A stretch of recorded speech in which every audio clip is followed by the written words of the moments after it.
সুপ্রিয় শিক্ষার্থী বন্ধুরা, আশা করি তোমরা ভালো আছো, সুস্থ আছো, সুন্দর আছো। চাকরি বিসিএস স্পেশালের পক্ষ থেকে আমি জুয়েল কিবরিয়া স্যার তোমাদের শুভেচ্ছা জানাচ্ছি, স্বাগত জানাচ্ছি এবং তোমাদের সাথে বাংলা সাহিত্য কোর্সের সামনে হাজির হয়েছি। নিশ্চয়ই তোমরা আমার অপেক্ষায় ছিলে এবং আমিও তোমাদের জন্য অপেক্ষা করে থাকি যে কখন শিক্ষার্থীদের সামনে আসবো। তো আশা করছি আমরা আমাদের এই ধারাবাহিকতায় আজকে আমাদের 5 নম্বর ক্লাস।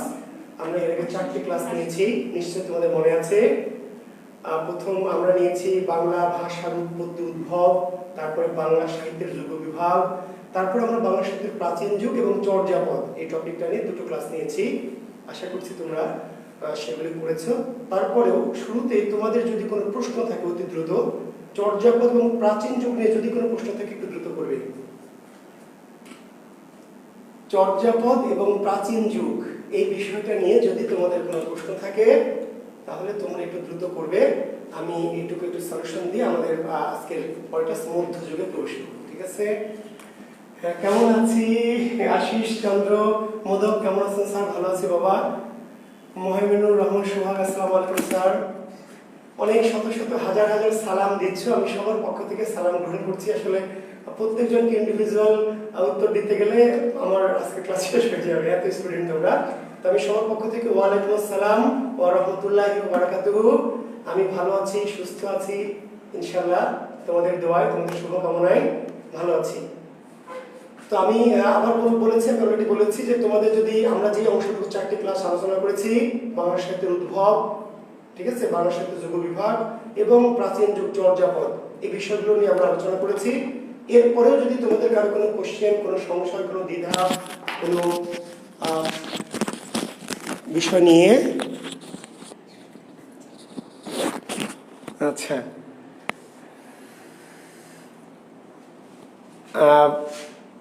মুস্তাফিজের খেলা রেখে ক্লাস করতে আসছি। হ্যাঁ, আসলে জিয়াউদ্দিন সাকিব, সত্যিই মুস্তাফিজের খেলা রেখে ক্লাস করতে এসছো। আমি গর্ব অনুভব করছি যে আমার ছাত্ররা খেলার চেয়ে পড়াকে গুরুত্ব দিয়েছে। তো ঠিক আছে, আমি নিজেকে গর্ব অনুভব করছি। আচ্ছা স্যার, আমাদের কি সব চর্যাকার সম্পর্কে ডিটেলস পড়তে হবে? না রে বাবা, আমি তো বলে দিয়েছি। রাসফিয়া রাহা, আমি তো কার কার সম্পর্কে ডিটেলস পড়তে হবে রাসফিয়া, আমি তো বলে দিয়েছি বাবা। 24 জনের ডিটেলস পড়তে হবে না। কেমনে পড়বে 24 জনের ডিটেলস? আমি তো পড়িনি, তাই না? 24 জনের নাম পড়বে, 24 জনের নাম মনে রাখবে, পড়ে রাখতে বলেছি। আর ডিটেলস পড়তে হবে কয়েকজন সম্পর্কে, আমি বলে দিয়েছি কার কার সম্পর্কে ডিটেলস পড়তে হবে বলে দিয়েছি। কান্নপা, লুইপা, সবরপা, ভুসুকুপা, কুকুরিপা, এই 5 জন সম্পর্কে মোটামুটি ডিটেলস, খুব বেশি ডিটেলস না, এই 5 জন সম্পর্কে মোটামুটি। জি, ডাকার্ণব দোহাকোষ অপভ্রংশ ভাষায় রচিত, বাংলায় নয়। তাহলে বাংলায় নয়, তাহলে কোন ভাষায়? অপভ্রংশ, অপভ্রংশ ভাষায় রচিত। দোহা অর্থ দোয়া, দোহা অর্থ সুন্দর প্রশ্ন, দোয়া। আমরা যেমন মুসলমানের দোয়া করি, রব্বানা আতিনা ফিদ দুনিয়া হাসানা, তাও দোয়া করি না? দোয়া আরবি ভাষায়, সংস্কৃত ভাষায় দোয়া, দোয়া। বৌদ্ধ সিদ্ধাচার্যরা দোহা বোঝাতে আসলে কি বোঝাতো? দোয়া।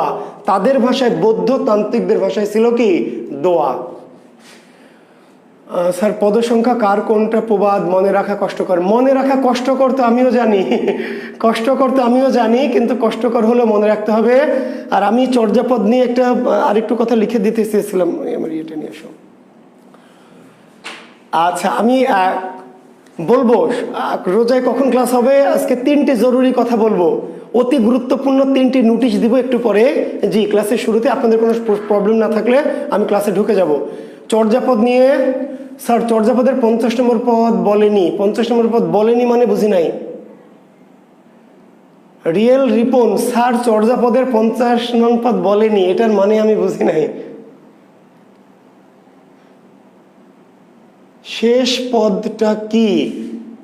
চর্যার শেষ পদ 50 নং পদ, আর শেষ লাইনটা কি বলতে পারো? শেষ চরণ বা পংক্তি, শেষ পদ না। শেষ পদ তো 50 নম্বর পদ, কিন্তু যদি বলো স্যার শেষ চর্যার শেষ লাইন কি, তার মানে 50 নম্বর চর্যার শেষ লাইনটা চাইলে লিখে নিতে পারো, লিখে নাও। খুব গুরুত্বপূর্ণ লাইন না, তারপর যদি মনে করো স্যার শেষ লাইনটা লিখে নিব, তাহলে লিখে নিতে পারো।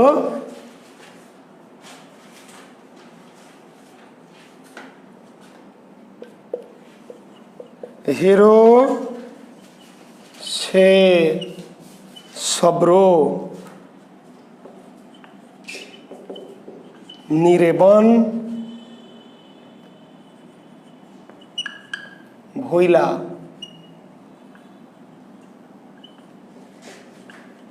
ফিটিলি সবরাল। এটা শেষ চরণ, চর্যার 50 নম্বর পদের কি শেষ লাইন। হেরোসে সব্র নিরেবন ভইলা ফিটেলি সবরাল।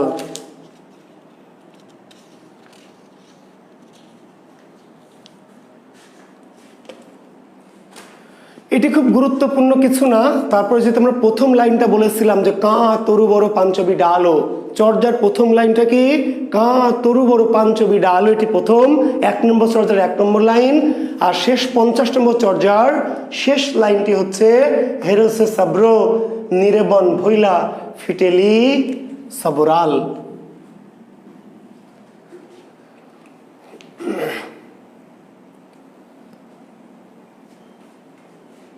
না, কে কোথায় কি বলেছে এটা তো প্রশ্ন না। জি, আমি যা বলেছি সেটা মনে রাখবেন। জি, চর্যার প্রবীণ বা প্রাচীন চর্যাকার সবর পা, প্রবীণ প্রাচীন বয়স্ক, আর আদি চর্যাকার আদি পদকর্তা লুইপা। আদি বা প্রথম, চর্যার আদি বা প্রথম পদকর্তা মানে পদের রচয়িতা। একটা হচ্ছে যিনি এই কাজটি প্রথম করেছেন, পদ রচনার কাজটি, তিনি আদি। আর যিনি সবচেয়ে বয়স্ক, আপনার এখানে 1600 ছাত্র আমরা ক্লাস করছেন, যিনি প্রথম ভর্তি হয়েছেন এই ব্যাচটাতে তিনি হলেন আদি। আর এই 1600 জনের মধ্যে সবচেয়ে যিনি বয়স্ক তিনি হলেন কি প্রবীণ বা প্রাচীন। তাহলে চর্যাপদের সবচেয়ে প্রবীণ বা প্রাচীন পদকর্তা সবরপা, আর যিনি প্রথম পদ লিখেছেন, প্রথম লেখা শুরু করেছেন, সেই ভদ্রলোকের নাম হচ্ছে লুইপা। জাকির হোসাইন স্যার, আপনাকে আজকে সুন্দর লাগছে। আচ্ছা জাকির হোসাইন, ধন্যবাদ, আপনার চোখ হয়তো আজকে বেশি সুন্দর হয়ে গেছে। জি, থ্যাংক ইউ। আপনাদের মতো সুন্দর ছাত্রদের সামনে আসলে মাঝে মাঝে একটু সুন্দর না হইলে কেমনে চলবো বলেন? আপনারা তো আমাকে ডিসকোয়ালিফাই করে দিবেন। জি না, আমি রবীন্দ্রনাথ নজরুল নিয়ে রূপক আজকে তো আলোচনা করব না ভাই। এখানে রবীন্দ্র নজরুলের কোনো প্রশ্ন আলোচনা এখানে হবে না, আমি যা বলেছি তাই। চর্যাপদের অন্তর্নিহিত তত্ত্বের ব্যাখ্যা প্রকাশ করেনি এই জন্য যে চর্যাপদের অন্তর্নিহিত ব্যাখ্যা আমাদের খুব বেশি প্রয়োজন নেই। আমি তারপরে ব্যাখ্যা প্রদান করেছি যেগুলো আমাদের প্রবাদ, যেগুলো লাগতে পারে। চর্যার প্রতিটা লাইনের কিংবা চর্যার যে মূল তত্ত্ব, ধর্মীয় তত্ত্ব, এটা আমি প্রকাশ করিনি, কারণ চর্যাপদের ধর্মীয় তত্ত্বের ব্যাখ্যা আসলে দরকার নাই। চর্যার যে ধর্মীয় তত্ত্ব তার ব্যাখ্যার কি দরকার নাই বলে আমি প্রদান করিনি। জি, চর্যার ধর্মীয় তত্ত্বের ব্যাখ্যা আপনাদের দরকার নাই, কাজেই ধর্মীয় তত্ত্বের ব্যাখ্যা প্রয়োজন নেই। জি ওকে, ধন্যবাদ। আমার মনে হয় যে আপনারা অধিকাংশ যুক্ত হয়েছেন। মহিলা কবি স্যার কুকুরিপাকে মহিলা কবি বলে ইকার আছে, কিন্তু তন্ত্রী আরো কয়েকজন নামে শেষে ইকার আছে। সাদ্দাম গাধা, দীর্ঘইকার থাকলেই যে শুধু স্ত্রী তা তো আমরা বলিনি, আমরা বলেছি দীর্ঘইকার আছে বলে ধারণা করা হয়েছে, প্লাস তার যে পদের ব্যাখ্যা বা পদের বুঝে শুধু দীর্ঘইকার আছে সেটা নিয়েই তো স্ত্রীবাচক না। স্ত্রীবাচকের দুটো সিম্বল ধরা হয়েছে, একটি দীর্ঘইকার আর একটি তার পদের নিহিতার্থ বা তার পদের বর্ণনা। শুধু দীর্ঘইকার দেখে স্ত্রীবাচক হলে তন্ত্রী পা, তারপরে এরকম আরও তো কিছু পা আছে দীর্ঘইকার। শুধু দীর্ঘই দেখে স্ত্রী না গাধা, দীর্ঘইকার স্ত্রীবাচকের একটি শর্ত, সেই শর্তের সাথে আরো শর্ত কি, কুকুরিপার যে পদ, ওই যে কুকুরিপার পদ বলেছে দিবসই বহুড়ি কাবিডর ভা রাতি ভইলে কামরু যা, তার পদের মধ্যে স্ত্রীদের মনের কথাগুলি ভালো মতো আছে। ফলে গবেষকরা মনে করলেন যে স্ত্রীদের মনের কথা কি ভালো মতো তিনি তুলে ধরতে পেরেছেন, স্ত্রীদের মনের কথা তিনি ভালো মতো তুলে ধরতে পেরেছেন বিধায় তাকে ধারণা করা হলো তিনি স্ত্রী ছিলেন। পদ বিবেচনা করেও দীর্ঘইকার যুক্ত আছে, এটি একটি সিম্বল, প্লাস তার সাথে কি তার পদ বিবেচনা করে ধারণা করা হয়েছে তিনি স্ত্রী ছিলেন। ওকে, ধন্যবাদ। তাহলে আমি মূল ক্লাসে যাব এখন। আজকে মধ্যযুগ আলোচনা করব। তার আগে 3টি গুরুত্বপূর্ণ কথা বলেছি বলে আমার ক্লাস শুরু করব। 3টি জরুরি কথা, অতি জরুরি। তার একটি হচ্ছে রোজার মাস, আগামী দিন থেকে হয়তো রোজার মাস আসবে। রোজার মাসে ক্লাস কি রাতে করা সম্ভব হবে? নিশ্চয় না, কারণ রোজাতে সারাদিন রোজা থেকে ইফতার করে তারাবি নামাজ পড়ে ইত্যাদি করে আপনারা কি অস্থির হয়ে থাকবেন।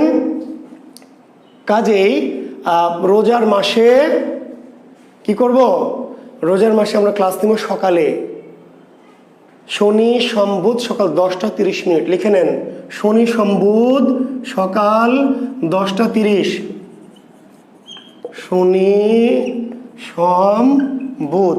তিনটি অতি জরুরি কথা এখন প্রথমে বলে নিব, পরে এই নিয়ে আর কমেন্টস করা যাবে না, বিরক্ত করা যাবে না, বারবার একই কথা জিজ্ঞেস করা যাবে না।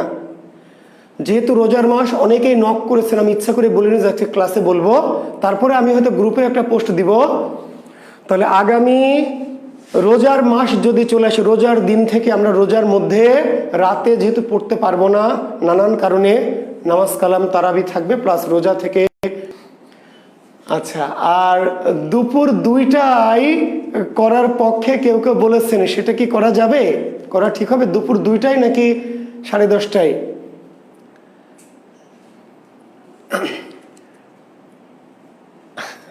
আচ্ছা 11টায়, হ্যাঁ 10:30 থেকে 11টায় কোনো ব্যাপার না, করা যাবে।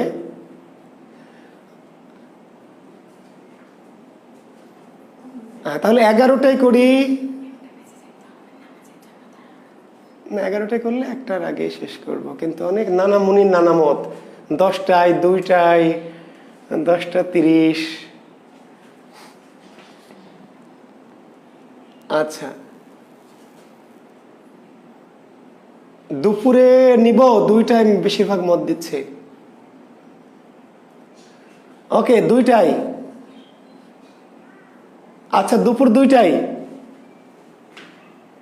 বেশিরভাগ মত আসছে, দুপুর 2টায় অথবা 10:30টায়। দুপুর 2টায়, আচ্ছা যান দুপুর জাস্ট 2টা, কিন্তু 1টা থেকে নামাজ 2টার মধ্যে শেষ হয়ে যাবে। দুপুরে যেহেতু খাওয়া দাওয়া নাই, 2টায়, জি দুপুরে please. Okay thank you, thank you. আর আবার বলছি, যেহেতু এটি যদিও আমরা লাইভ ক্লাস নিব, কিন্তু এটি তো ভিডিও আকারে থাকবে শিক্ষার্থী বন্ধুরা, এটি ভিডিও আকারে থাকবে। কাজে 10টায় নিই, 11টায় নিই, 12টায় নিই। আর দুপুরে যেহেতু খাওয়া দাওয়ার ঝামেলা থাকবে না, কাজেই জি এইভাবে অপশন দেওয়াটা ভুল হলো, ঠিক আছে। ওকে, যেহেতু খাওয়া দাওয়ার ঝামেলা নাই, কাজে দুপুরে আমরা 12টা 30, 10টা 30 হবে না, 2টায় নিব না সকালে, তাহলে সকাল 10টা 30। আচ্ছা পরে জানাবো, আমরা তাহলে সবার সাথে কথা বলি, হয় সকালে 10টা 30 অথবা 2টা। জি আমি একটু কথাবার্তা বলি, আমি একটু চিন্তা করি যে কখন ভালো হয়, 2টা অথবা কি 10টা 30, এই 2টা বেশি মত এসছে, আমি 2টার মধ্যে। তবে আমি আবার বলছি শিক্ষার্থী বন্ধুরা, যে যেহেতু এটি আমাদের কি লাইভ ক্লাস হলেও এটি যেহেতু ভিডিও আকারে থাকবে, কাজে সবার মতামত নিয়ে তো আসলে করা মুশকিল। তো আমি দেখে নিতে পারবেন, জি দেখে নিতে পারবেন। কাজেই আমরা যখনই করি, 10টায় করি, 2টায় করি, 10:30টায় করি, 2টায় করি, আপনারা যারা সেই সময় দেখবেন না পরে দেখে নেবেন। Thank you. শেষ, প্রথম কথা শেষ। একটা কথা নিয়ে এতক্ষণ কথা বলে আজকে ক্লাস নেওয়া হবে না। আমি পরে যা জানাবো তাই আমি পরে আরেকটু আলোচনা করি, আমাদের যারা গ্রুপের যারা আরো সংশ্লিষ্ট ব্যক্তিরা আছে তাদের সাথে যোগাযোগ করি, চেষ্টা করব। ওকে, এবার পরের কথাটি হচ্ছে একটি কম গুরুত্বপূর্ণ কথা। কম গুরুত্বপূর্ণ কথাটি হচ্ছে যে যেহেতু অনেকে আমরা ক্লাস চলাকালীন অনেকে প্রশ্ন করেন এত বেশি, অনেকে এবার বিরক্ত হন, অনেকে শুধু ক্লাস করতে চান, অনেকে শুধু প্রশ্ন করতে চান। তো আবার অনেক বেশি প্রশ্ন নিতে গেলে ক্লাস হ্যাম্পার হয়, আবার প্রশ্ন না নিলেও আপনারা অনেকে মন খারাপ করেন যে স্যার প্রশ্ন করলে উত্তর দিলেন না। সেই জন্য আমি একটা নিজেই, অনেকে ব্যক্তিগত পার্সোনালি গ্রুপ খুলেছে, তো আমি আমার একটা গ্রুপ খুলেছি বাংলায়, জুয়েল কিবরিয়া বিসিএস প্রস্তুতি। আসলে বাংলা প্রস্তুতি দিতে চেয়েছিলাম, তো বাংলা প্রস্তুতি দিলে নামটা একটু হালকা হয়ে যায় বিধায় নাম দিয়েছি জুয়েল কিবরিয়া বিসিএস প্রস্তুতি। এখানে আমি আপনাদের যারা প্রশ্ন করবেন ওখানে ওপেন করা আছে, সবাই আপনারা সেখানে প্রশ্ন করতে পারবেন। জুয়েল কিবরিয়া বিসিএস প্রস্তুতি। এই গ্রুপটি আমরা খুলেছি নিজেই, আমি খুলেছি একটাই উদ্দেশ্য নিয়ে যে শিক্ষার্থী বন্ধুরা তোমরা যারা অনেক অধিক প্রশ্ন করো, এমন কিছু প্রশ্ন করো যা আমার প্রশ্নের সাথে রিলেটেড হয়, অনেক সময় উত্তর দিতে গিয়ে আমরা বিব্রত হই, অনেকে অন্য পড়ার মধ্যে ঢুকে যেতে হয়, অনেকে আবার বিরক্ত হয়, অনেকে এসে ভালো চোখে দেখে না যে স্যার ক্লাসের মাঝখানে এত কথা বলছেন, এত ব্যাখ্যা দিচ্ছেন। তো যার ফলে আমরা কি করব, ক্লাসে আমরা কম প্রশ্ন নেব, দুই চারটা রিলেটেড কোশ্চেন ওই টপিকের। আর যাদের এমনি প্রশ্ন থাকবে নানান বিষয়ে, আমি অনেক অ্যাড করেছি অলরেডি, জি আমি কাউকে অ্যাড করেছি, তারা আমার এই গ্রুপটাতে অ্যাড হয়ে আমাকে রিকোয়েস্ট দেবেন, আমি অ্যাড করে নেব। আপনাদের মনের যত রকম প্রশ্ন আছে, যত রকম কনফিউশন আছে, যে কোনো বিষয় নিয়ে, সাহিত্য ব্যাকরণ যত, আমি চেষ্টা করবো ইনশাল্লাহ, কারণ ওখানে শুধু প্রশ্ন উত্তরই দিব। ক্লাসের মধ্যে এত প্রশ্ন, 1600 স্টুডেন্ট একটা করে যদি প্রশ্ন করেন, তাহলে 1600 প্রশ্নের উত্তর দিতে গেলে ক্লাস নেওয়া যায় না, বুঝতে পারলেন?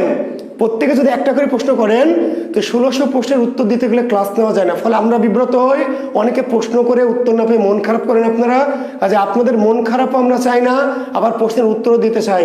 কাজে আমরা গ্রুপে শুধু ক্লাস নিব, ক্লাস রিলেটেড দু একটি প্রশ্ন আপনারা হয়তো করবেন রিলেটেড, কিন্তু এর বাইরে যত রকম প্রশ্ন, যত রকম কনফিউশন, যত রকম আপনাদের জিজ্ঞাসা, সব আমার এই জুয়েল কিবরিয়া বিসিএস প্রস্তুতি বা বাংলা প্রস্তুতি এইটাতে আপনারা করবেন। আমি ইনশাল্লাহ উত্তর দিব, চেষ্টা করব সর্বোচ্চ উত্তর দেওয়ার। জি থ্যাংক ইউ। এবার একটি অতি গুরুত্বপূর্ণ কথা এই জন্য যে আপনারা যেমন এবার যে 41 বিসিএস হলো, অনেক হয়তো বাংলায় ভালো করেছেন, ইংরেজি খারাপ করেছেন, ইংরেজি ভালো করেছেন, অঙ্ক খারাপ করেছেন। এখন বাংলায় ধরেন আপনি 35-এ 33 পেলেন, ইংরেজিতে পেলেন 5, অঙ্কে পেলেন 4, তাহলে কি চান্স হবে? তাহলে চান্স হবে না।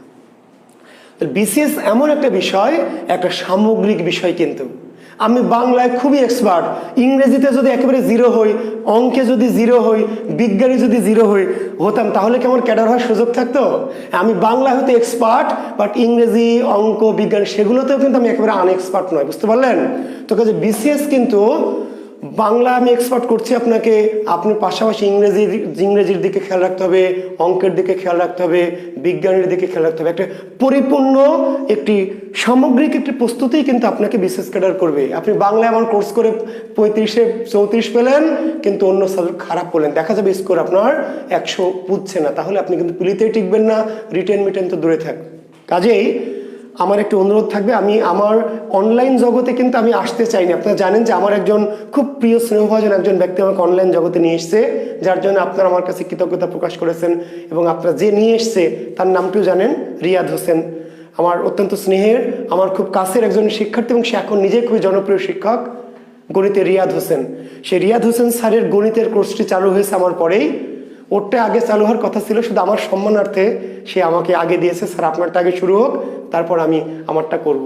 তো কাজেই আমার কোর্সের পরে গণিতে রিয়াদ হোসেন স্যারের গণিত কোর্স শুরু হয়েছে। আপনারা শিক্ষার্থী বন্ধুরা অত্যন্ত ভালো শিক্ষক, আমি শুধু শিক্ষার্থী বলে বলছি না, আমার খুবই ভালো একজন গণিতের শিক্ষক। আপনার অবশ্যই সেই কোর্সটি করবেন। গণিতকে ভালো করে বুঝতে হলে রিয়াদ হোসেন স্যারের কোর্সে ভর্তি হতে হবে।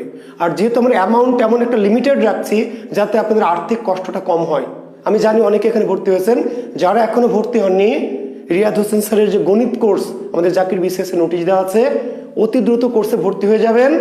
এবং রিয়াদ হোসেন খুবই ভালো শিক্ষক, আর আমরা ইংরেজি শিক্ষক একজন দেওয়ার চেষ্টা করছি, আমরা ইংরেজিরও একটা ভালো শিক্ষক দেওয়ার চেষ্টা করছি, যাতে সেই চেষ্টা আমাদের আছে, দেখা যাক, আমরা চেষ্টা করছি। কিন্তু আপনারা অবশ্যই কি ইনশাল্লাহ। আর রিয়াদ স্যারের গণিতের কিছু ডেমো ক্লাস দেওয়া আছে, জাকির বিসিএসে দেওয়া আছে, বা আপনারা দেখবেন, ওখানে লিঙ্ক আছে। চাইলে যারা দেখতে চান যে স্যার আপনার কথা বিশ্বাস করি না, আমরা একটু দেখে নিতে চাই, তারা পরখ করে নেবেন। পরখ করে নেওয়াটা কোনো অপরাধ নয়, অবশ্যই আপনি কারো মুখের কথা বিশ্বাস করে দেখবেন। জি, তো গণিত কোর্সটি খুবই কার্যকরী হবে আমার ধারণা, বিশ্বাস আপনাদের, আমি নিশ্চয়ই আপনাদেরকে বিভ্রান্ত করব না, বা আপনাদেরকে আমি নিশ্চয়ই প্রতারিত করবো না, এটি বিশ্বাস রাখেন। আমি একটি কথা বলেছি, আমাকে বিশ্বাস করবেন, বিশ্বাস করলে মঙ্গল হবে। এবং ক্লাস করলে আপনারা পরে নিশ্চয়ই আমার গ্রুপে আবার আপনারা নক করবেন যে স্যার আপনি একটা ভালো একজন শিক্ষকের খোঁজ দিয়েছিলেন। তো শুভকামনা শিক্ষার্থী বন্ধুরা, আমি চাই আপনারা আমার কোর্সে যতজন আছেন সবাই রিয়াদ স্যারের গণিত কোর্সে ভর্তি হবেন এবং কোর্সটি ভালো করে করবেন। ইংরেজি কোর্স আমরা চেষ্টা করছি দেওয়ার অতি দ্রুত একজন ভালো শিক্ষক খোঁজ করতে হবে। আমরা যেন তেন শিক্ষক দিয়ে তো কোর্স করাবো না, তাহলে তো আমরা বলতে পারতাম আমরা ভালো একজন শিক্ষক ইংরেজি কোর্সটা শুরু করব, অন্যান্যগুলি বিজ্ঞান বা আইসিটি চেষ্টা করব, কিন্তু ইংরেজি কোর্সটার ব্যাপারে আমরা অনেক রিকোয়েস্ট পেয়েছি, অতি দ্রুত আমরা ইংরেজি কোর্স ইনশাল্লাহ দিব আপনাদের। তবে গণিত কোর্সটা যেহেতু শুরু হয়েছে, অতি দ্রুত আপনারা গণিত কোর্সে ভর্তি হয়ে যাবেন। তো ধন্যবাদ শিক্ষার্থী বন্ধুরা আমার কথাগুলি শোনার জন্য। আমার কথাগুলি শুনলে আমি 3টি বিষয় বলে নিলাম। তো ভালো থাকবেন, আমরা আজকের ক্লাসে চলে যাচ্ছি।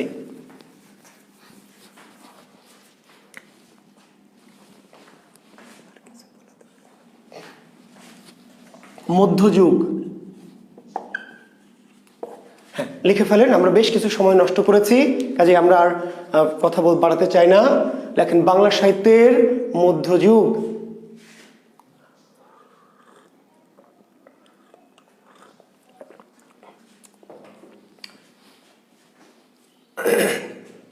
আর ব্যাকরণ কোর্সের ব্যাপারে একটি কথা আমাকে একজন নোটিশ করছে, স্যার ব্যাকরণ কোর্স আমাদের জাকির বিশেষে ব্যাকরণ কোর্সের আলাদা একটি গ্রুপ আছে, সেখানে আপনারা চাইলে ওখানে ভর্তি হয়ে ব্যাকরণের কোর্সটা করতে পারবেন। যদিও লাইভ না, আমরা ব্যাকরণ কোর্স করিয়েছি, সব ক্লাসগুলি সেখানে ভিডিও আকারে আছে। যারা অতি প্রয়োজন মনে করবেন তারা ওই ব্যাকরণ গ্রুপের কোর্সে ভর্তি হতে পারবেন এখনো, কারণ যেহেতু এগুলো ভিডিও আকারে রাখা আছে, চাইলে আপনারা করবেন। ওকে, আর যারা মনে করেন না স্যার আমরা লাইভ করব, তাহলে সাহিত্য কোর্সের পরে আমরা আবার চেষ্টা করব আপনাদের অনুরোধের ভিত্তিতে বা শিক্ষার্থীদের আগ্রহের ভিত্তিতে আমরা আবার দেওয়ার, সেটি পরের বিষয়। বুঝা গেছে? সাহিত্যের কোর্স শেষ করে আমরা আপনাদের চাওয়া এবং আপনাদের আগ্রহের উপর ভিত্তি করে সাহিত্যের পর আবার ব্যাকরণ কোর্স আমরা দেওয়ার চেষ্টা করব, দিব, সেটা আপনাদের। আর যারা এখনই করতে চান তারা অলরেডি জাকির বিসিএসে আমাদের কি ব্যাকরণ কোর্সের আরেকটি গ্রুপ আছে, সেখানে চাইলে ভর্তি হবেন। জি, ব্যাকরণ গ্রুপে 34টির মতো ক্লাস আছে, 32টি ক্লাস আছে। জি, ব্যাকরণ গ্রুপটাতে 32টি ক্লাস, পুরো ব্যাকরণের ক্লাসগুলি রাখা আছে। যারা ব্যাকরণ করতে চান আমার ক্লাস, তারা ওই গ্রুপে অতি দ্রুত ভর্তি হয়ে ব্যাকরণ ক্লাসটাও ভিডিও ক্লাসগুলো করে ফেলতে পারবেন। ওকে, জি 32টি ক্লাস আছে ব্যাকরণ গ্রুপে, 32টি ক্লাস আছে, 32 সকল ব্যাকরণ, বাংলা ভাষায় যত রকম ব্যাকরণ আছে সকল ব্যাকরণের কি আলোচনা আছে। জি, থ্যাংক ইউ। শিক্ষার্থী বন্ধুরা, বাংলা সাহিত্যের মধ্যযুগ, এই মধ্যযুগের আদি নিদর্শন, মধ্যযুগের আদি নিদর্শন লিখে নেন শ্রী কৃষ্ণ কীর্তন। মধ্যযুগের আদি নিদর্শন শ্রীকৃষ্ণ কীর্তন।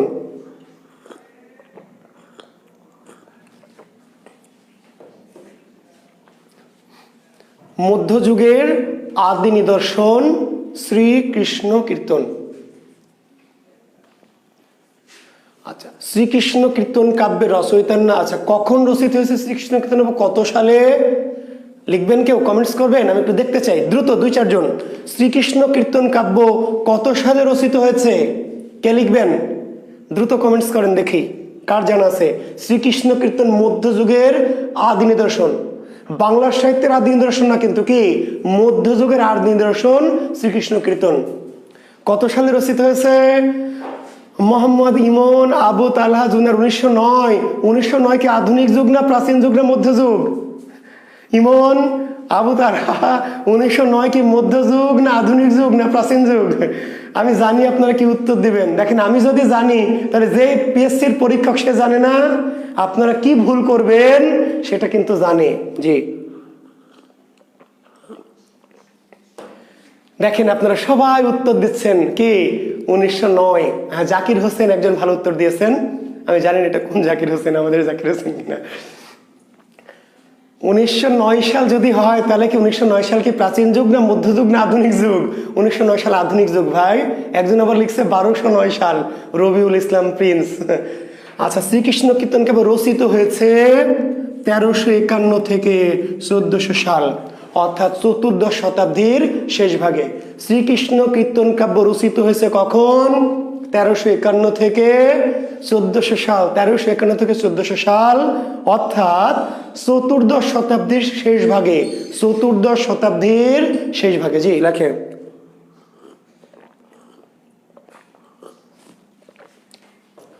তাহলে 1351 অর্থাৎ অন্ধকার যুগ, মধ্যযুগ। আপনারা জানেন যে প্রথম 150 বছর গুরুত্বপূর্ণ কোনো সাহিত্য রচিত হয়নি। 1201 থেকে 1350 পর্যন্ত গুরুত্বপূর্ণ কোনো সাহিত্য রচিত হয়নি। ফলে 1350-এর পরে 1351 থেকে 1400 সালের মধ্যে, ঠিক এক্স্যাক্ট কখন সেটা তো কেউ জানেন না, তো গবেষকরা অনুমান করেছেন 1351 থেকে 1400 সালের মধ্যে, অর্থাৎ 14শ শতাব্দীর শেষ ভাগে। আচ্ছা, ঠিক আছে, ওকে।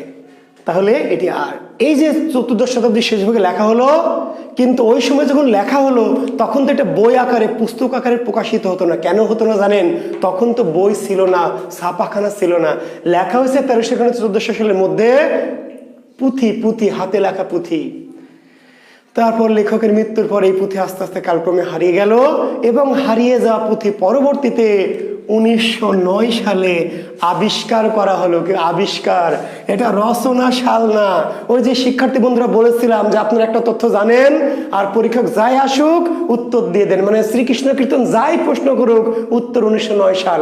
ওই যে হাতুড়ে ডাক্তারের মতো প্যারাসিটামল 3 বেলা, যাই আসুক প্যারাসিটামল 3 বেলা, তা হবে না তথ্য, তাই না? ওই যে বললাম যে গীতাঞ্জলি কত 1913, গীতাঞ্জলি কত 1913, গীতাঞ্জলি 1913 না, গীতাঞ্জলি 1910, 1912, 1913, 1910 রচনা, 1909 রচনা, 1910 প্রকাশ, 1912 সালে অনুবাদ, 1913 সালে নোবেল পুরস্কার।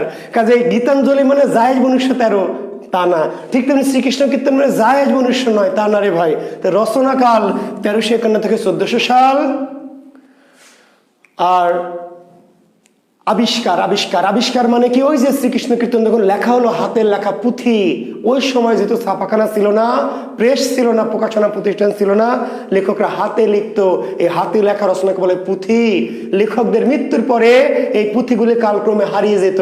তখন এই হারিয়ে যাওয়া পুঁথিগুলি পরবর্তীতে ভাষাবিদরা, গবেষকরা, তাত্ত্বিকরা কি করতো? আবিষ্কার করত। তাহলে শ্রীকৃষ্ণ কীর্তন কত সালে আবিষ্কৃত হয়? 1909 সালে। কোথা থেকে আবিষ্কার করা হয়? গোয়ালঘর। সবাই জানেন এই তথ্যটা, আমি জানি। চর্যাপদ কোথা থেকে? রাজদরবার। চর্যাপদ কোথা থেকে? রাজদরবার। শ্রীকৃষ্ণ কীর্তন কোথা থেকে? গোয়ালঘর। আকাশ পাতাল, বুঝেন? জি। তাহলে 1909 সালে লিখে নেন, বাঁকুড়া জেলার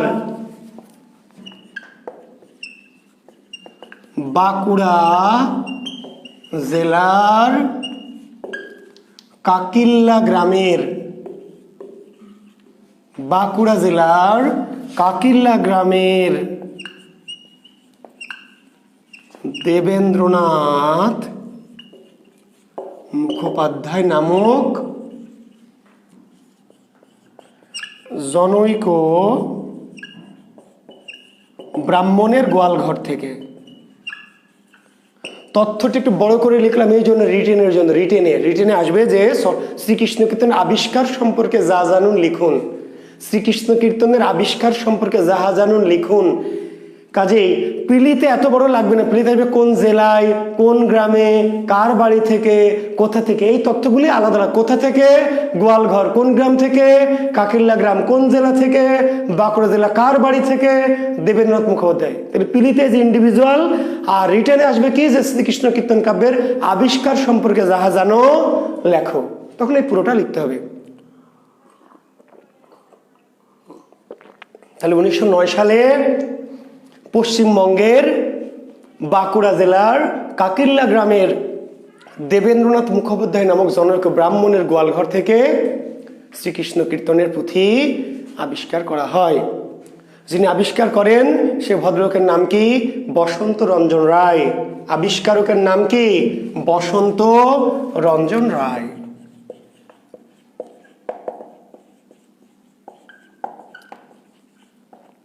শ্রীকৃষ্ণ কীর্তন কাব্যের আবিষ্কার কে করলেন?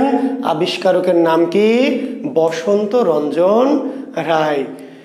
না জাকির হোসেন বড়ুচণ্ডী দাস না ভাই, আমি রচয়িতা তো বলিনি। ওই যে বললাম যে প্রশ্ন না বুঝে উত্তর দিবেন, আপনারা এখনো দিচ্ছেন, বিশেষেও দিবেন।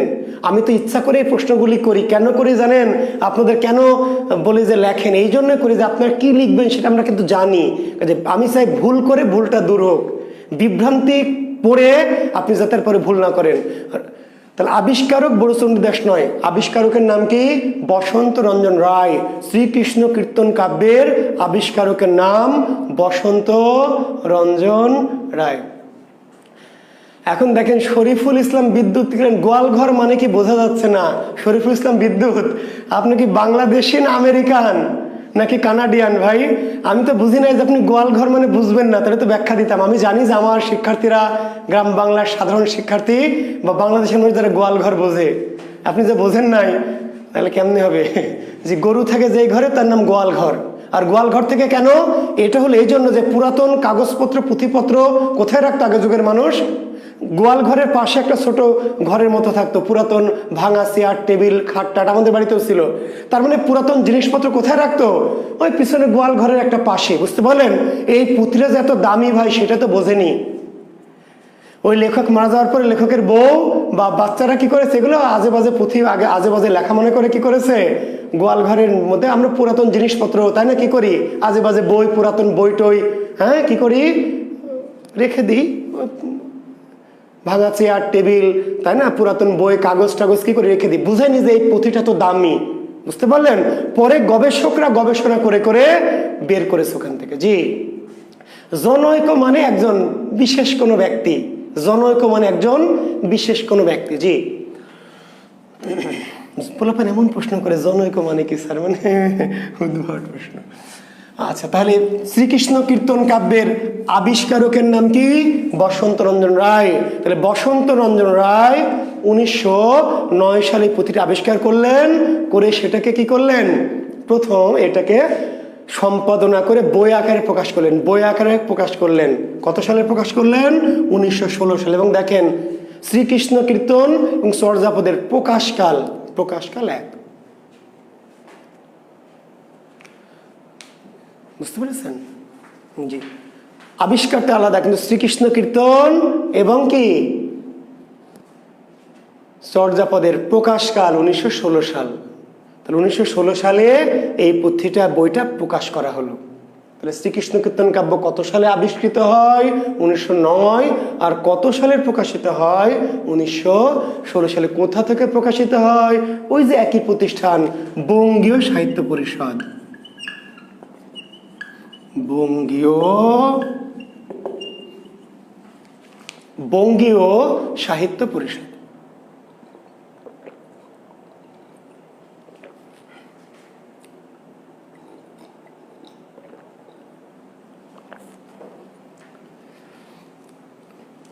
বঙ্গীয় সাহিত্য পরিষদ থেকে প্রকাশিত হয়। এখন এই যে বসন্ত রঞ্জন রায় ভদ্রলোক এত কষ্ট করে কি করলেন, এই শ্রীকৃষ্ণ কীর্তন পুঁথি ওই গোয়াল ঘর থেকে আবিষ্কার করলেন, তারপর সম্পাদনা করলেন, তারপর প্রকাশ করলেন। ফলে তাকে একটু উপাধি দিতে হবে না? এত কষ্ট করলেন, উপাধিটা কি? খুব সহজ একটা উপাধি, বিদ্যুৎ বল্লভ। খুব সুন্দর একটা উপাধি না? দেখেন তো উপাধিটা, বয়রস্বই দয়ে বয়ে দয়ে বয়ে লয় লয় ভাব। তাহলে বসন্ত রঞ্জনের উপাধি কি? বিদ্যুৎ বল্লভ। বসন্ত রঞ্জন রায়ের উপাধি বিদ্যুৎ বল্লভ। তাহলে বিদ্যুৎ বল্লভ কার উপাধি? বসন্ত রঞ্জন রায়। বল্লভ শব্দের অর্থ রাজা, বিদ্যুৎ মানে বিদ্যা বা জ্ঞান। তাহলে বিদ্যুৎ বল্লভ মানে বিদ্যার রাজা বা জ্ঞানের রাজা। জি, বিদ্যার রাজা বা জ্ঞানের রাজা। তাহলে শ্রীকৃষ্ণ কীর্তন কাব্যের আবিষ্কারকের নাম কি? বসন্ত রঞ্জন রায়। সম্পাদকের নাম কি? বসন্ত রঞ্জন রায়। প্রকাশকের নাম কি? বসন্ত রঞ্জন রায়। কোথা থেকে প্রকাশ করা হলো? বঙ্গীয় সাহিত্য পরিষদ।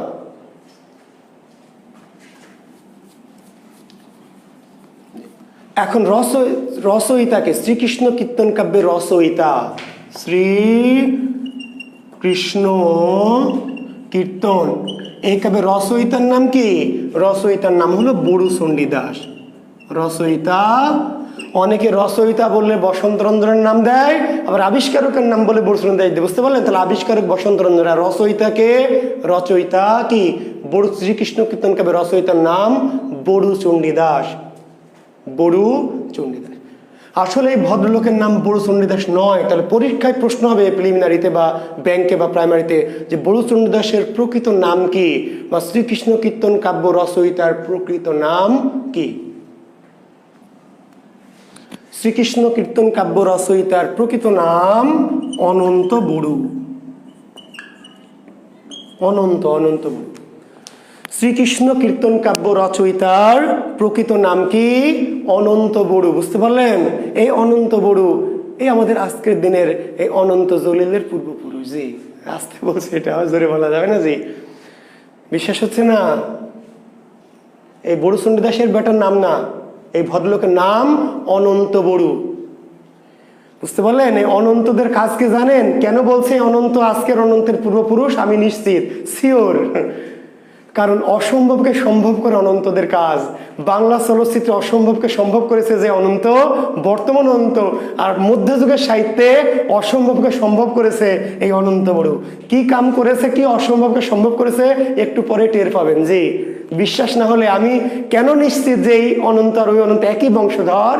কারণ এদের কাজে কি অসম্ভবকে সম্ভব করা। জি, তাহলে বড়ু, অনন্ত বড়ু তিনি ছিলেন চণ্ডীদাসের ভক্ত। এই অনন্ত বড়ু তিনি ছিলেন কি? চণ্ডীদাসের ভক্ত, চণ্ডীদাসের ভক্ত। ফলে তার ডাক নাম বড়ুর সাথে তিনি তার উপাধি চণ্ডীদাস লাগিয়ে নিলেন, নাম দিলেন বড়ু চণ্ডীদাস। তাহলে বড়ু চণ্ডীদাস নাম হলেও তার প্রকৃত নাম অনন্ত বড়ু। এখন এই অনন্ত বড়ু বা বড়ু চণ্ডীদাস যে শ্রীকৃষ্ণ কীর্তন কাব্যটি লিখেছিলেন, এই কাব্যটি যখন পুঁথি আকারে পাওয়া গেল ওই গোয়াল ঘরে, তো গোয়াল ঘরে দীর্ঘদিন জীর্ণ শীর্ণ অবস্থায় পড়েছিল। ফলে উয়ে কেটে বা দুই চারটা পাতা এমনিতে নষ্ট হয়ে, বা হয়তো ওই কি বড়ু চণ্ডীদাসের বউ চুলা টুলা জ্বালাতে পাতা ছিঁড়ে নিয়েছিল, ফলে খণ্ডিত পুঁথি। শ্রীকৃষ্ণ কীর্তনের পুঁথিটাকে বলে খণ্ডিত। চর্যাপদের পুঁথিও খণ্ডিত, মাঝখান থেকে পাতা পাওয়া যায়নি।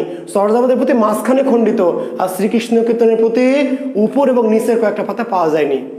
শ্রীকৃষ্ণ কীর্তন কাব্যের পুঁথির উপরের কিছু পাতা এবং নিচের কিছু পৃষ্ঠা কি পাওয়া যায়নি, ফলে এটি খণ্ডিত পুঁথি এখন পাওয়া যায়নি। ফলে শ্রীকৃষ্ণ কীর্তন যে কাব্যটা আমরা বলছি, নামটা তো উপরে ছিল না। এখনকার যুগে কি হয়, বইয়ে প্রতিটা বইয়ে দেখবেন প্রতিটা পেজে পেজে নাম লেখা আছে, বাংলা কোষ, বা প্রত্যেকটা পেজে নিচে বাংলা কোষ, বাংলা কোষ, সাহিত্য জিজ্ঞাসা, সাহিত্য জিজ্ঞাসা, MP3 MP3, প্রত্যেকটা বইয়ের পেজে পেজে। কেন? যাতে কেউ বইটা ফটোকপি করলে বা এ করলে ধরা পড়ে যায় এটা অমুক বইয়ের। তো প্রাচীনকালে বইয়ের নাম শুধু উপরের পাতায় থাকতো, ফলে শ্রীকৃষ্ণ কীর্তন কাব্যের উপরের পাতাটা ছিল না বিধায় নামটি হারিয়ে গিয়েছিল। যিনি সম্পাদক সম্পাদনা করলেন, এই ভদ্রলোক নামটা পেলেন না। তো সম্পাদনা করে তো বইয়ের নাম দিতে হবে। শ্রীকৃষ্ণ কীর্তন নামটা কার দেওয়া? বসন্ত রঞ্জন রায়ের। খুবই গুরুত্বপূর্ণ প্রশ্ন। আমি জানি আপনার এই ধরনের প্রশ্নের উত্তর এলেই কিন্তু ঝামেলা করবেন। শ্রীকৃষ্ণ কীর্তন নামটা লেখকের দেওয়া নয়, শ্রীকৃষ্ণ কীর্তন নামটা কার দেওয়া? শ্রীকৃষ্ণ কীর্তন নামটা দেওয়া হচ্ছে সম্পাদক বসন্ত রঞ্জন রায়ের। আসলে তিনি ওই পুঁথিতে কোনো নাম পাননি, পরে কাহিনীটা পড়ে বা একটা ধারণা করে তিনি নামটা দিয়েছেন কীর্তন। কিন্তু বইটার প্রকৃত নাম ছিল, পরবর্তীতে গবেষকরা ওই পুঁথিটা খুঁজে টুজের মধ্যে একটা চিরকুট পেলেন, সেখানে এই পুঁথিটার প্রকৃত নাম ছিল, বোঝা গেল, শ্রীকৃষ্ণ সন্দর্ভ। শ্রীকৃষ্ণ সন্দর্ভ, বা যেটাকে আমরা এখন এটা আসলে বলছি শ্রীকৃষ্ণ সন্দর্ভ। শ্রীকৃষ্ণ সন্দর্ভ এই নামটি ওই চিরকুটে উল্লেখ আছে, সন্দর্ভ। তবে ডাকনাম আসলে শব্দটি হবে সন্দর্ভ। সন্দর্ভ মানে কাহিনী বা আখ্যান। তাহলে শ্রীকৃষ্ণ কীর্তন কাব্যের লেখকের যেমন বড়ু চণ্ডীদাস নাম না, প্রকৃত নাম অনন্ত বড়ু, ঠিক তেমনি শ্রীকৃষ্ণ কীর্তন কাব্যের নামও শ্রীকৃষ্ণ কীর্তন নয়। তাহলে প্রশ্ন হবে, শ্রীকৃষ্ণ কীর্তন কাব্যের প্রকৃত নাম কি? শ্রীকৃষ্ণ কীর্তন কাব্যের প্রকৃত নাম শ্রীকৃষ্ণ সন্দর্ভ। শ্রীকৃষ্ণ কীর্তন কাব্যের প্রকৃত নাম শ্রীকৃষ্ণ সন্দর্ভ, কিংবা এটিও থাকতে পারে শ্রীকৃষ্ণ সন্দর্ভ। তো সম্পাদক যেহেতু নামটি উপরে পাননি, কাজে তিনি ধারণা করে নামটি দিয়েছেন। তাহলে পরবর্তীতে গবেষণায় প্রমাণিত হয়েছে নামটির নাম তাহলে শ্রীকৃষ্ণ কীর্তনের প্রকৃত নাম শ্রীকৃষ্ণ সন্দর্ভ। যদি এই নামটি ধরে আমরা ডাকি না, এটি প্রকৃত নাম হোক যাই না হোক, এই নামটি প্রচলিত হয়ে গেছে, কাজে আমরা গ্রন্থটিকে নাম দিয়েছি কি? শ্রীকৃষ্ণ কীর্তন। জি, এখন হলো কীর্তন শব্দের অর্থ কি? কীর্তন, কীর্তন শব্দের অর্থ প্রশংসা বা গুণগান। কীর্তন শব্দের অর্থ কি? প্রশংসা বা গুণগান। কীর্তন, কীর্তন। তাহলে শ্রীকৃষ্ণের কীর্তন, বুঝতে পারছেন, শ্রীকৃষ্ণের কীর্তন, কৃষ্ণের কীর্তন, কৃষ্ণের গুণগান প্রশংসা। কৃষ্ণ কি এমন কাজ করেছে যে কৃষ্ণের গুণগান করতেছে? কৃষ্ণ একটা অতি ভালো একটি কাজ, অসম্ভব, অসাধারণ, ব্যতিক্রমী, অনন্য একটি কাজ করেছেন, যে কাজটি সবাই করে না। কেন বড় চণ্ডীদাস তত অনন্ত বড়ু, এই যে অনন্তের পূর্বপুরুষ অনন্ত, কেন কৃষ্ণের কীর্তন করেছেন? কারণ তিনি কৃষ্ণকে এমন একটা ঘটনা ঘটিয়েছেন যেটা অসম্ভবকে তিনি সম্ভব করেছেন। কৃষ্ণ শ্রীকৃষ্ণ কীর্তনকার বিষয় কি? কৃষ্ণের সাথে রাধার প্রেম। আসলে কৃষ্ণ কি করেছেন? অসম্ভব কাজ, তার মামির সাথে প্রেম করেছেন। এই কাজটা সাধারণ না অসাধারণ? সাধারণ না অসাধারণ? জি, এই কাজটা সবাই করতে পারে। এখন কি করেছেন না করেছেন, বড় চণ্ডীদাস করিয়েছেন। এই ঘটনাটা ঘটিয়েছেন কে? কাহিনীটা বানিয়েছেন বড় চণ্ডীদাস। তার মানে অসম্ভবকে সম্ভব ঘটিয়েছেন কে? এই বড় চণ্ডীদাস ভাগনার সাথে মামির প্রেম ঘটিয়েছেন। এখানে আর 1 মিনিট একটু নষ্ট করবো আপনাদের, প্লিজ একটু শুনবেন ভালো করে। সাহিত্যের ক্লাস যেহেতু করাচ্ছি আমি, ব্যাকরণ ক্লাসটা যত অনায়াসে করাতে পেরেছি, সাহিত্যের ক্লাস করাতে গেলে কিন্তু আমরা খুব বিপদ অনুভব করি। শিক্ষার্থী বন্ধুরা, বাংলাদেশ একটা খুবই আজে বাজে দেশ। এদেশের মানুষ খুব ভালো করে শুনবেন।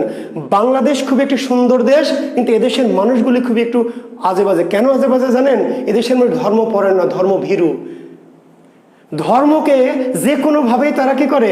আজে বাজে কথায় রূপান্তর করে নেয়। শিক্ষার্থী বন্ধুরা, 1 মিনিট সময় নষ্ট করবে, একটু কথা ভালো করে শুনবেন।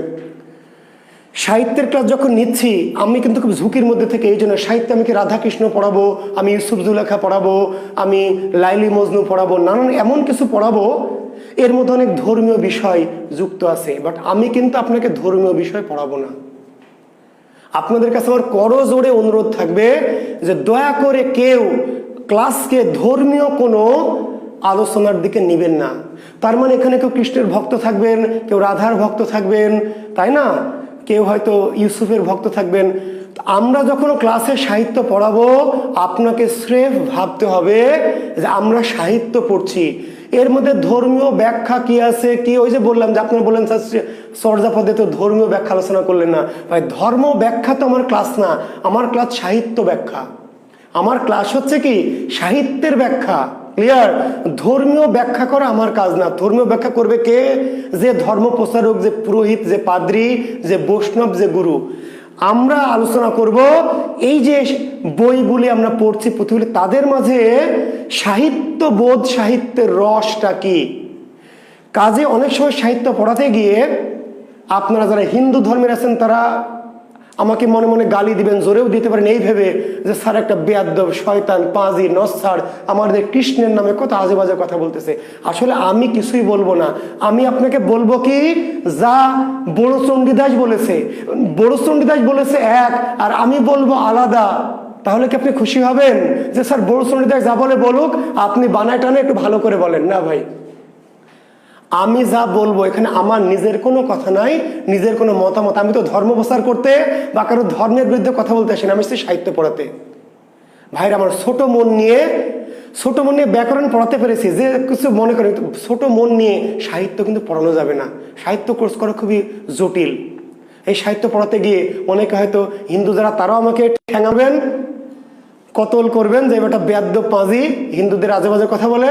আবার মুসলমান ধর্ম সম্পর্কে যখন পড়াবো তখন মুসলমানরা আবার নাস্তিক, কাফের টাফের বলে আজে বাজে গালি দেবেন। কাজেই শিক্ষার্থী বন্ধুরা, এখানে অনেক হয়তো ধর্মপ্রাণ মানুষ আছেন, হিন্দু ধর্মের বৈষ্ণব ভক্ত আছেন, রাধাকৃষ্ণের ভক্ত, মুসলমান ধর্মের অনেক ধার্মিক মানুষ আছেন। আমি সাহিত্যের প্রথম দিকে এই কথাটি বলতে চেয়েছিলাম, বলিনি যে আমি আপনাদের স্পেশালি বলবো। তো দয়া করে কোনোভাবেই কোনো ধর্মীয় কোনো মতবাদ, বিশ্বাস অবিশ্বাস, হ্যান ত্যান এসব বিষয়ে যাবেন না। তথ্যের মতো করে মনে রাখবেন। আমার আলোচনার মধ্যে কোনো ধর্মীয় কটূক্তিও থাকবে না, কিন্তু লেখক যা বলেছেন আমি তাই বলবো, তার বাইরে কোনো কিছু বলতে পারবো না। কাজে যা কিছুই বলবো আমার কোনো কথা না, আমার কোনো মতামত না। সকল কথা, সকল মতামতের জন্য দায়ীকে, যেই বাটা লিখেছে সে। যে গালি যদি দিতে চান, বড় চণ্ডীদাসকে দিবেন, শামু সগিরকে দিবেন, মাইকেলকে দিবেন, আমাকে দয়া করে দিবেন না। জি, তো হিন্দু ধর্মে কৃষ্ণ কিন্তু দেবতা, পরম আরাধ্য দেবতা। কিন্তু আমরা রাধা কৃষ্ণের যে শ্রীকৃষ্ণ কীর্তন কাব্য পড়ব, এই শ্রীকৃষ্ণ কীর্তন কাব্যের কৃষ্ণ কিন্তু অবতার কৃষ্ণ না, প্রেমিক কৃষ্ণ, প্রেমিক। তার সাথে কবি রাধাকৃষ্ণ ওই ধর্মকে একটু মিলিয়ে দিয়েছেন, কিন্তু আমাদের মূল আলোচনা ধর্ম না, মূল আলোচনা কি? শ্রীকৃষ্ণকে সাহিত্য। কৃষ্ণ রাধার প্রেম। শ্রীকৃষ্ণ কীর্তন কাব্যের বিষয়বস্তু কি? শ্রীকৃষ্ণ কীর্তন কাব্যের বিষয়বস্তু রাধা কৃষ্ণের প্রেম লীলা। রাধা কৃষ্ণের কি? প্রেম লীলা। জি, শ্রীকৃষ্ণ কীর্তন কাব্যের বিষয় রাধা। এবং ওই যে আমি বৈষ্ণব পদাবলীর সময় একজন বলেছিলাম তার পার্থক্য কি, শ্রীকৃষ্ণ কীর্তন হচ্ছে নামটা শুধু রাধা কৃষ্ণ, কিন্তু আসলে এরা সাধারণ মানুষ। আগের যুগে কোনো ব্যক্তি মানুষের নামে আসলে সাহিত্য লেখা হতো না, বিধায় এই নামগুলি নেওয়া হয়েছে যাতে মানুষ তাদেরকে চিনে। ইউসুফ জুলেখা যখন পড়াবো, আমাদের পবিত্র কোরআনের সূরা ইউসুফ আছে, পবিত্র কোরআন শরীফে সূরা ইউসুফ, ইউসুফ আলাইহিস সালামের একটা আলাদা সূরায় আছে। কিন্তু আমি যখন শাহ মোহাম্মদ সগীরের ইউসুফ জুলেখা পড়াবো, এবং এইটাকে যদি আপনি ওই ইউসুফের সাথে মেলান, তাহলে তো ভাই বিপদে পড়ে যাবেন। কারণ সূরা ইউসুফের যে ইউসুফ, তিনি হলেন স্রষ্টা নবী, প্রফেট, ওখানে আলাদা কাহিনী। আর শাহ মোহাম্মদ সগীর ইউসুফের নামটা নিয়েছেন, ইউসুফ আলাইহিস সালামের জুলেখার নামটা নিয়েছেন, কিন্তু তিনি নিজের মতো করে নিজের মনের মাধুরী মিশিয়ে নানান কিছু কাহিনী বানিয়েছেন। তো আমি কি আপনাকে কোরআনের সূরা ইউসুফ পড়াবো, নাকি শাহ মোহাম্মদ সগীরের ইউসুফ জুলেখা পড়াবো বলেন? তাহলে আমি আপনাকে পড়াবো শাহ মোহাম্মদ সগীরের ইউসুফ জুলেখা। কাজে ওখানে যাকে আমি বললেন সান্না সারা ইউসুফ আলাইহিস সালাম এরকম ছিল, আপনি হয়তো কোরআন পড়েছেন, তো কোরআনের সাথে ইউসুফ জুলেখাকে কিন্তু শাহ মোহাম্মদ সগীর ইউসুফ জুলেখাকে মেলানো যাবে না, ঠিক আছে? ওকে, কাজে আপনি শ্রীমদ ভাগবত গীতা কিংবা এই ধরনের গ্রন্থের সাথে শ্রীকৃষ্ণ কীর্তনকে মেলানো যাবে না, কারণ এটা শুধুই কি রাধাকৃষ্ণের প্রেম লীলা, শ্রীকৃষ্ণকে রাধাকৃষ্ণের প্রেম লীলা। জি, থ্যাংক ইউ। এখানে মূল তিনটি চরিত্র, মূল চরিত্র তিনটি, রাধা কৃষ্ণ আর কি বড়াই। মূল চরিত্র তিনটি, রাধা কৃষ্ণ বড়াই। আর কৃষ্ণের মায়ের নাম কি? যশোদা। কৃষ্ণের মা হচ্ছে যশোদা, আর রাধার স্বামীর নাম হচ্ছে আইহন, বা যাকে ডাকা হতো আয়ান ঘোষ। এই কয়েকটি চরিত্র আছে, যশোদার কথা আছে, আয়ান ঘোষ বা আইহনের কথা আছে, রাধার দু একটা সখীদের কথাও আছে, কিন্তু তারা অপ্রধান, গৌণ চরিত্র। বুঝতে পারলেন? কৃষ্ণের যে মা যশোদা, তার প্রসঙ্গ শ্রীকৃষ্ণ কীর্তন কাব্যে আছে। রাধার যে স্বামী, তার নাম কি? আইহন। প্রশ্নে রাধার স্বামীর নাম কি? অনেক ছাত্র আছে উত্তর দিয়ে দেয় কৃষ্ণ। রাধার স্বামীর নাম কৃষ্ণ না, রাধার স্বামীর নাম কি? আইহন। আর কৃষ্ণকে বয়ফ্রেন্ড, জি, প্রেমিক। জি, আইহন যাকে আমরা বলি আয়ান ঘোষ। এই আয়ান ঘোষের স্ত্রী রাধা। এই আয়ান ঘোষ ছিল যশোদার কি কাজিন, ভাই বোন আর কি। আয়ান ঘোষ এবং যশোদা ছিল ভাই বোন। কাজে যশোদার পুত্র কৃষ্ণের সাথে আয়ান ঘোষের স্ত্রী রাধার যে প্রেম এবং লীলা, সেটি শ্রীকৃষ্ণ কীর্তন কাব্যের বিষয়বস্তু। প্রধান চরিত্র কয়টি? তিনটি। প্রধান চরিত্র তিনটি, রাধা কৃষ্ণ বড়াই প্রধান, এই তিনটি প্রধান চরিত্র। আর এর পাশাপাশি অপ্রধান চরিত্র আছে যশোদা, আয়ান ঘোষ, বাসন্তী নামে একটি চরিত্র আছে, রাধার সখী, দরকার নেই। আচ্ছা, এখন এই যে তাহলে রাধা কৃষ্ণ প্রেমিক প্রেমিকা, বড়াইকে, খুবই গুরুত্বপূর্ণ, খুবই জরুরি এবং খুবই ইম্পর্টেন্ট কোশ্চেন। বড়াইকে, বড়াইকে দেখবেন সালের কোশ্চেন। বড়াইকে, জি, দেবকী স্বর্গে, জি, মোদক। দেবকী হচ্ছে স্বর্গের, জি, আমি তো ধর্মের যাচ্ছি না ভাই, হ্যাঁ, আশিস চন্দ্র মোদক, আমি জানি তো দেবকী ছিলেন। দেবকী কোথা? স্বর্গের পিতামাতা, মর্তে এসছেন যশোদার ঘরে, জি, আমি সবই জানি, কিন্তু আমরা ওই ধর্মীয় দেবখণ্ডে যাব না। তো রাধা কৃষ্ণের, আচ্ছা, বড়াইকে, বড়াই হচ্ছে প্রেমের দূতি, রাধা কৃষ্ণের প্রেমের দূতি বা ঘটক। এখন দেখেন, এখনকার যুগে তো আপনাদের দুতি ফুতি লাগে না, তাই না? মোবাইল আছে, মেসেঞ্জার আছে, ফেসবুক আছে, ভাইবার, টুইটার, হোয়াটসঅ্যাপ, দুতি লাগে? আর না, দুতি লাগে না। আগের যুগে দুতি লাগতো, প্রাচীনকালে প্রেম করতে দুতি লাগতো, ঘটক লাগতো। কেন? কারণ ওই যুগে তো ভাই মোবাইল টোবাইল ছিল না, আর ছেলে মেয়েদের দেখাও হতো না। জি, এখনকার যুগে কি সুবিধা, কোচিংয়ে যাচ্ছেন, কলেজে যাচ্ছেন, মেয়েরা তো বাইরেই যেত না, কাজেই মেয়েদের সাথে দেখার সুযোগ ছিল না। কাজে প্রেম করতে হলে ঘটক লাগতো, দূতি। চিঠিপত্র যে আদান প্রদান করবেন, কেমনে দিবেন চিঠি? মেয়েটি তো হয় থাকে মায়ের সাথে, নাহলে বাবার সাথে, নাহলে ভাইয়ের সাথে। চিঠি দিত কেমনে? ছোট একজন বাচ্চা কিংবা বয়স্ক কোনো লোক, ছোট বাচ্চা কে কি করে চকলেটের লোভ দেখে যে তোর আপুকে বা ভাইয়াকে চিঠিটা দিয়ে তোকে চকলেট দিব, বিস্কুট দিয়ে, এই লোভ দেখে ছোট বাচ্চাদের দুধ তেলের কাজ করানো হতো। আর হ্যাঁ, আর বয়স্ক লোক যারা, বিশেষ করে দাদি নানি টাইপের, আগের যুগের দাদি নানিদের সাথে দেখবেন নাতিদের খুবই খাতির, খুবই ভালো সম্পর্ক, নানি বা দাদি বন্ধুর মতো সম্পর্ক। তো এই বড়াই ছিল বুড়ি, রাধার দুঃসম্পর্কের মাসি আর কি। তো এই বড়াই বুড়িকে দিয়ে কৃষ্ণ রাধার কাছে প্রেম নিবেদন করেছিল। বড়াই কিসের লোভে দুতিয়ালির কাজটি করেছিল? কিসের লোভে? পানের লোভে। পান, পান, তাম্বুল, তাম্বুল। বড়াই কেন? বড়াইয়ের কি ঠেকা পড়েছিল? তাহলে বড়াই কিসের বিনিময়ে রাধার কাছে কৃষ্ণের প্রস্তাব দিতে রাজি হয়েছিল? তাম্বুলের বিনিময়ে, পানের বিনিময়ে। তাহলে কৃষ্ণ বড়াইকে দিয়ে তাম্বুলের লোভ দেখিয়ে, পান খাওয়ার লোভ দেখিয়ে রাধাকে প্রেমের প্রস্তাব পাঠিয়েছিল। প্রেমের প্রস্তাব, এবং প্রথম প্রস্তাবে পাঠিয়েছিল পান। আগের যুগে প্রেমের প্রথম উপহার কে ছিল? পান, পান। এখনকার যুগে যেমন গোলাপ দেন, তাই না? জি। আর চা, চলেন একটু কফি খাই, আপু চলেন একটু আপনার সাথে কফি খাই, একটু চা খাই, এগুলো বলে তো শুরু করেন। জি। আর আগের যুগে কি? বিয়ান, চলেন একটু পান খাই, চলেন না বিয়ান একটু পান খাই, সে সদরঘাটে যে পান খাই। পান খাইতে যদি বিয়ান রাজি হয় তাহলে বুঝলেন যে কাম হয়ে গেছে। কফি খাইতে যদি আপু রাজি হয় যে আপু চলে একটু কফি খাই, তাহলে যদি রাজি হয় তাহলে বুঝলেন যে যাকে কফি খেতে গিয়ে কি করবেন? ইনিয়ে বিনিয়ে মনের কথাটা বলবেন। আগের যুগে পান খাওয়ানো হতো। এবার পান খাইতে রাজি হলো, পান খাইলো, এবার যা বুঝলেন যে যাক মোটামুটি কাজ হয়েছে। এরপর রুমাল, এরপরে আরো হ্যান ত্যান ইত্যাদি ইত্যাদি। মেয়ের আবার ওই যে বালিশের কাভার সেলাই করে দিত, যাও পাখি বলো তারে সে যেন না ভুলে মরে, হ্যাঁ ইত্যাদি ইত্যাদি। বুঝতে পারলেন এগুলো? তো বড়াইকে দিয়ে কৃষ্ণ কি পাঠালো? পান পাঠালো, তাম্বুল, গুয়া মানে সুপারি, চুন রাধার কাছে নিয়ে গেল বড়াই। প্রস্তাব দিল বড়াই কৃষ্ণের পক্ষ থেকে রাধাকে। প্রস্তাব পেয়ে রাধা রেগে আগুন, যথেচ্ছা ভাষায় গালিগালাজ করলো রাধা বড়াইকে, এবং বলল যে কি আমার এত সুন্দর স্বামী আইহন, ভর ভরন্ত সংসার, শাশুড়ি ননদ, আর সামান্য কালো কুলো কৃষ্ণ রাখাল, বেয়াদ্দব কৃষ্ণের প্রেমে আমি পড়ব? আমার কি মাথা নষ্ট হয়েছে? বেয়াদ্দব কোথাকার। আর বেয়াদ্দব জানে না যে আমি তার মামি হই? অকথ্য ভাষায় কৃষ্ণকে গালাগালি করলো। শুধু কৃষ্ণকে গালাগালি না, বড়াইকে যার পণ্যায় ভাষায় গালাগালি করলো। বুড়ি, মাগি, হ্যান ত্যান, ঢেমনি, সিলানি, নানান ভাষা ইউজ করে যে তুইও যৌবনে এমন ছিলি, নাহলে তুই কেমন করে এই প্রস্তাব আমাকে নিয়ে এলি? তুই জানিস না যে কৃষ্ণ আমার কি সম্পর্কে ভাগ্নি হয়?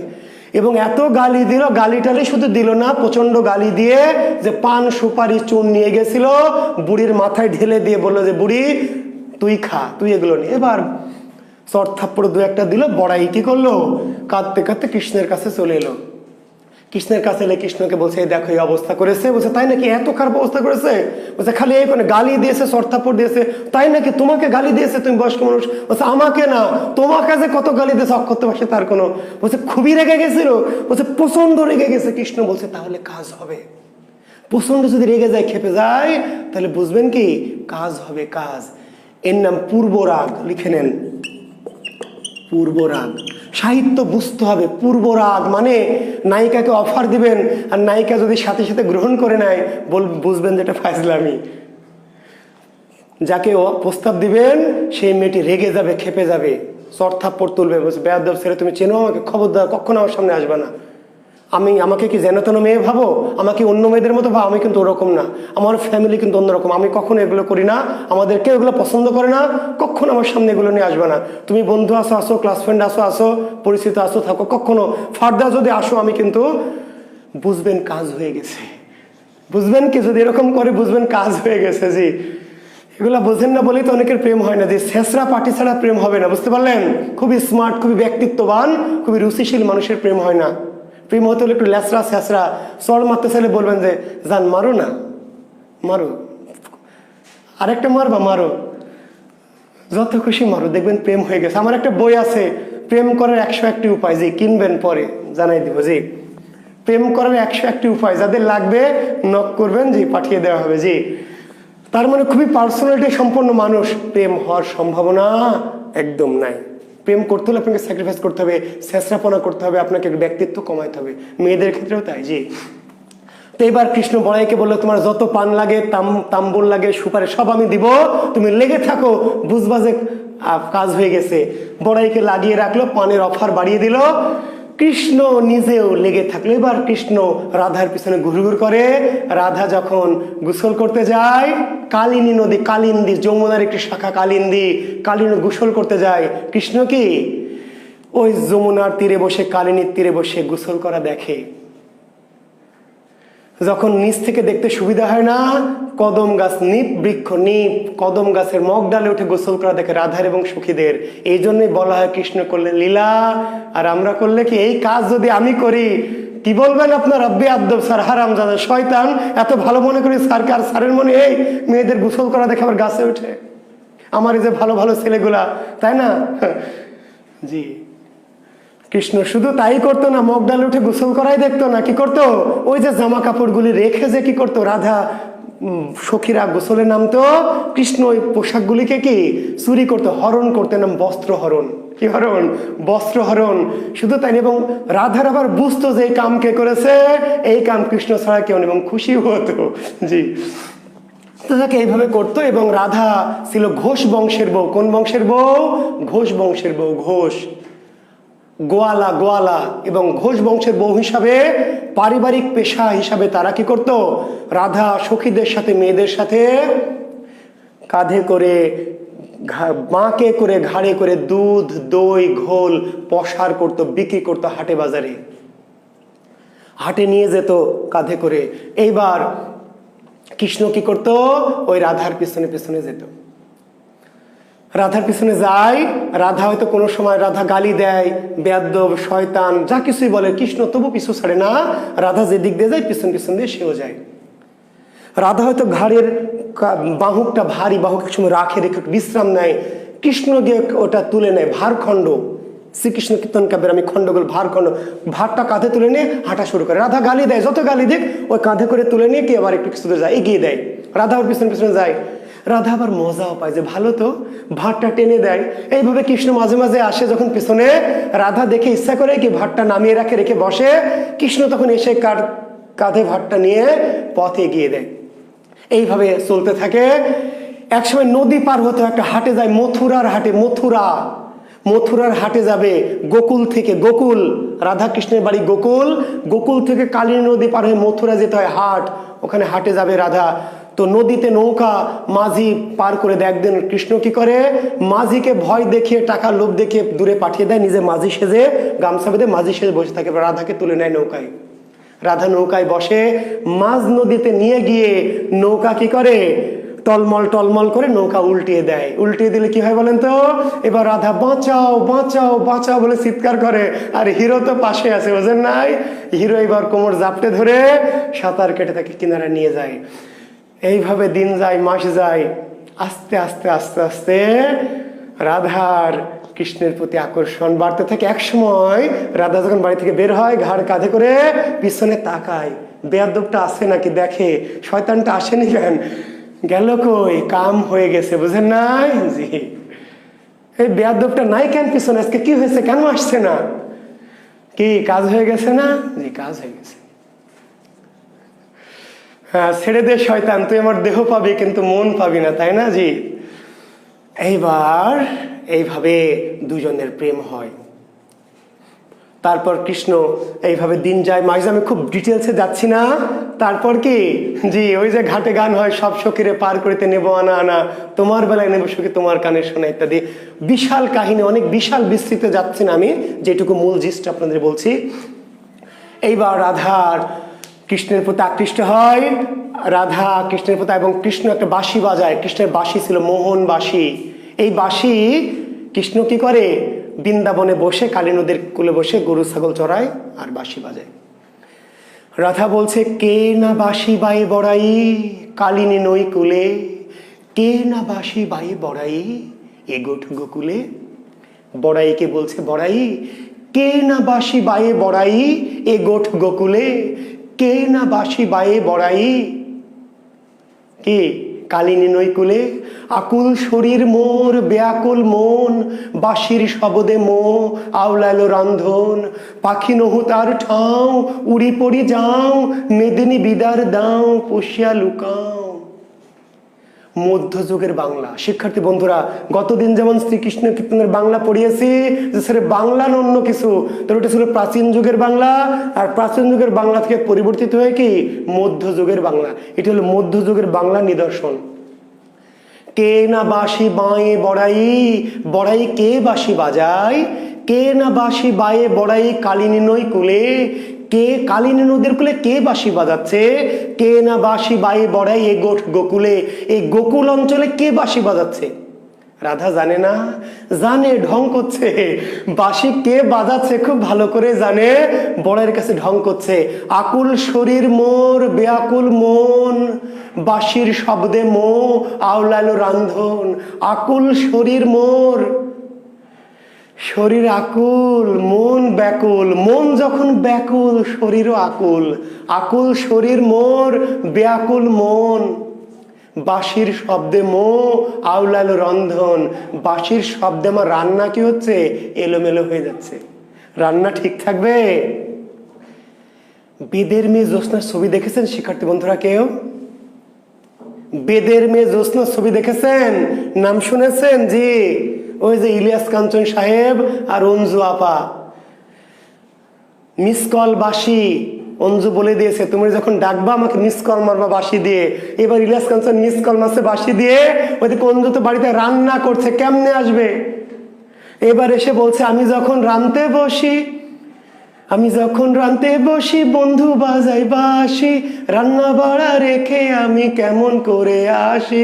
Pay pay pay pay pay pay pay pay pay pay pay pay pay pay. আমি যখন রাঁধতে বসি বন্ধু বাজাও বাঁশি, রান্না বাড়া রেখে আমি কেমন করে আসি। দাদা ও দাদি রে আমি কি দিয়ে বোঝাই, কঙ্খের কলস লইয়াই আমি প্রেম যমুনায় যাই।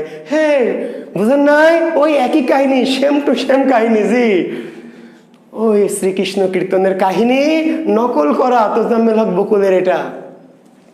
রাধা রান্না করছে, কৃষ্ণের বাঁশি বাজাচ্ছে। কৃষ্ণ বলছে আকুল শরীর মোর বেআকুল মন, বাঁশির শব্দে মো আওলালো রান্ধন। বাঁশির শব্দে রান্না এলিয়ে যাচ্ছে। পাখি নহু তার ঠাও উড়ি পড়ি যাও, পাখি নহু তার ঠাও উড়ি পড়ি যাও, মেদিনী বিদার দাও পুষিয়া লুকাও। পাখি নই, যদি পাখি হতাম তার কাছে উড়ে চলে যেতাম। পাখি নহু তার ঠাও উড়ি পড়ি যাও। পাখি হলে তো এক্ষুনি উড়ে চলে যেতাম, পাখি নই, উড়ে যেতে পারছি না। আবার বাঁশি যে কলজা ধরে টান দিচ্ছে, কে ঠিক থাকা যায়? আপনারা সবাই বুঝবেন না, যাদের কমন পড়েছে তারা বুঝবে। আপনাদের যাদের কমন পড়েনি তারা কেমনে বুঝবেন? জি, প্রেমিক কল দিচ্ছে আর বাবা মা এসছে, বাবা মার সাথে আছেন, প্রেমিক কল দিয়েই যাচ্ছে, বাবা মাকে বলাও যাচ্ছে না, তাহলে তারাই বুঝবে যে কি যন্ত্রণা। পাখি নহু তার ঠাঁ উড়ি পড়ি যাও, পাখি হলে উড়ে চলে যেতাম, পাখি নেই, পাখি তো নয়, উড়ে যেতে পারছি না। আবার এই কষ্ট সহ্য করতে পারছে না, বাঁশি যে কলজা ধরে টান দিচ্ছে, সহ্য করা যায়? মেদিনী বিদার দাও পুষিয়া লুকাও। মেদিনী মাটি পৃথিবী, তুমি দুই ভাগ হও, আমি ঢুকে যাই, আমি আর এই কষ্ট সহ্য করতে পারছি না। কৃষ্ণের বাঁশি কলজা ধরে টান দিচ্ছে, যাওয়াও যাচ্ছে না, আবার এই কষ্ট সহ্য করা যাচ্ছে না। মাটি তুমি দুই ভাগ হও, আমি তোমার মধ্যে ঢুকে পড়ি, আমি আর সহ্য করতে পারছি না। দেখেন একজনের কমন পড়েছে, মোহাম্মদ জাহিদ, আমাদের ছাত্র জাহিদের কমন পড়েছে। জি, থ্যাংক ইউ জাহিদ, কমন পড়েছেন স্বীকার করার জন্য।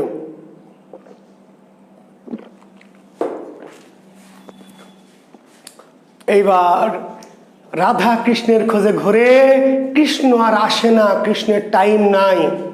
কারণ কি? কৃষ্ণ একসাথে 16 সহস্র গোপবধূর সাথে প্রেম করে। কৃষ্ণের প্রেমিকা কয়টা? মাত্র 16,000। বুঝতে পারলেন কৃষ্ণের কতজনের সাথে প্রেম? মাত্র 16,000 গোপবধূ। 16 সহস্র গোপবধূ হচ্ছে কৃষ্ণের প্রেমিকা। এবং মজার বিষয়, এরা কেউ বালিকা নয়, সবাই কি বধূ, বউ। জি, খালি নাসিরকে দোষ দেন, তাই না? এটা তো ঠিক না। আমাদের যে স্যার, যে আমাদের গুরু, যাদের কাছে আমরা পড়েছি, এটা মজা করে বলতো কি জানেন? যে মোবাইলের মধ্যে সেরা হলো নোকিয়া, আর প্রেমের মধ্যে সেরা হলো পরকিয়া। জি, তখন নোকিয়া ফোন ছিল সবচেয়ে দামি, আষাঢ় মাসার মারলেও ভাঙে না। তা আমাদের গুরুরা মজা করে বলতো, ওরে পাগলা, মোবাইলের মধ্যে সেরা হলো নোকিয়া আর প্রেমের মধ্যে সেরা হলো পরকিয়া। তো কৃষ্ণ 16,000 সাথে প্রেম করেছে, একটা অবিবাহিত না, সবাইকে বিবাহিত গোপবধূ। এখন কেউ যদি বলেন কেন স্যার বিবাহিতদের সাথে কেন প্রেম, 1, 2, 4টাও কোনো অবিবাহিত নাই?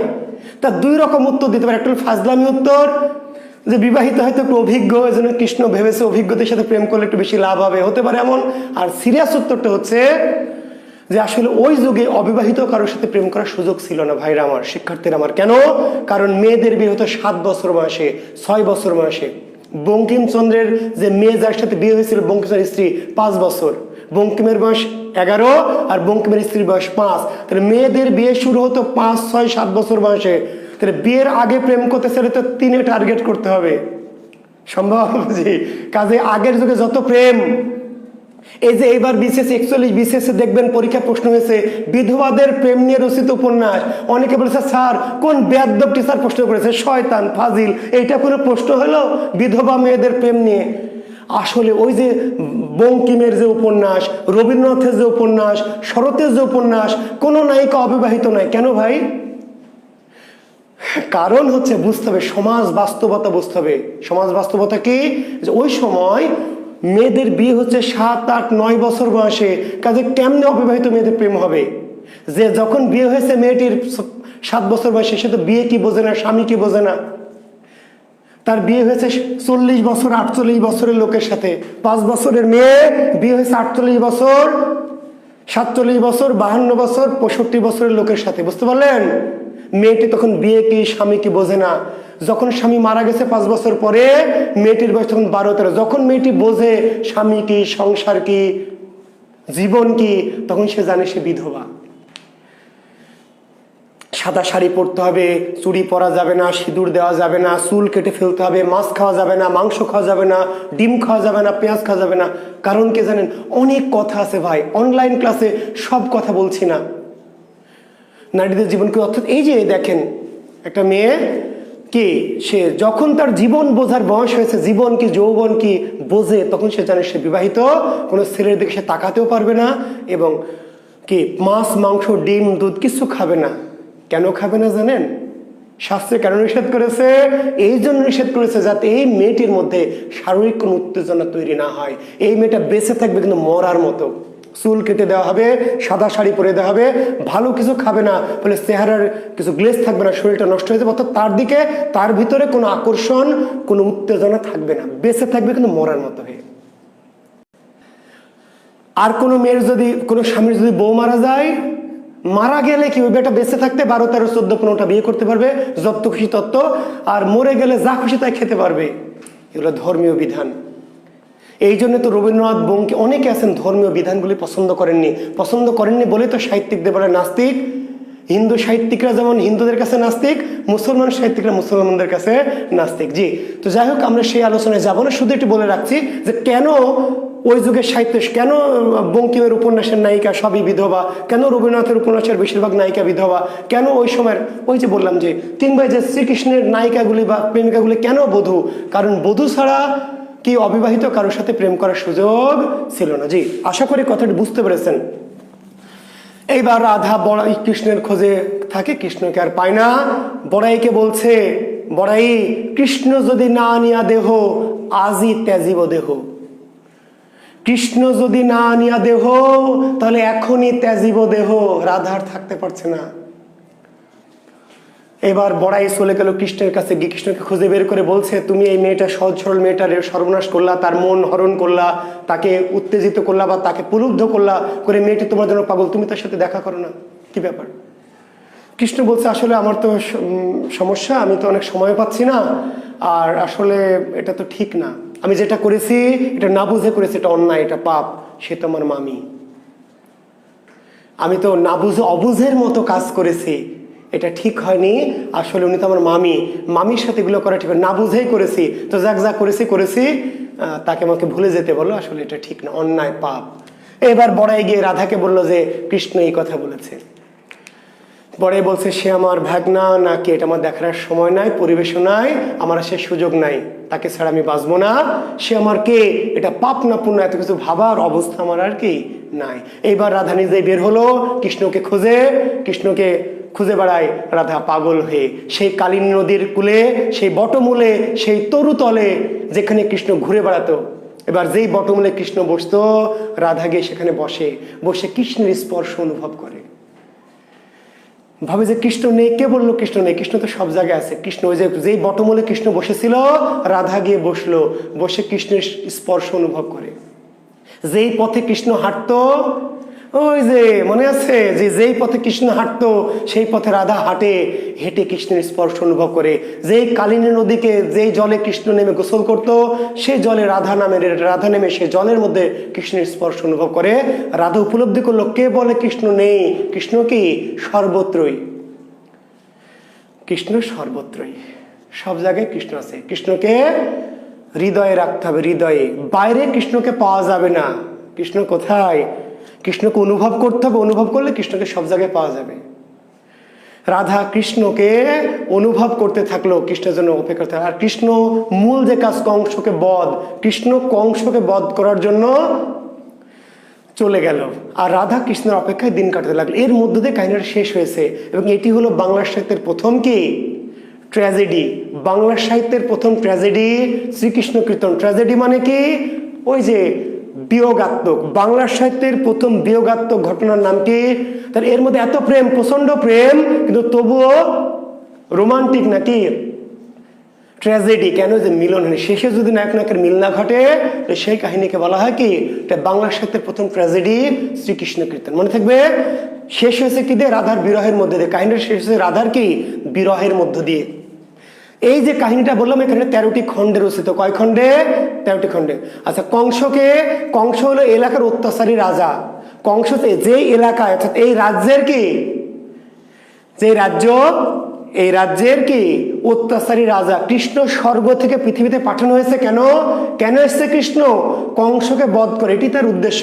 মাঝখান থেকে কিছুটা সময় পার করার জন্য সে এই সখীদের সাথে প্রেম করেছে।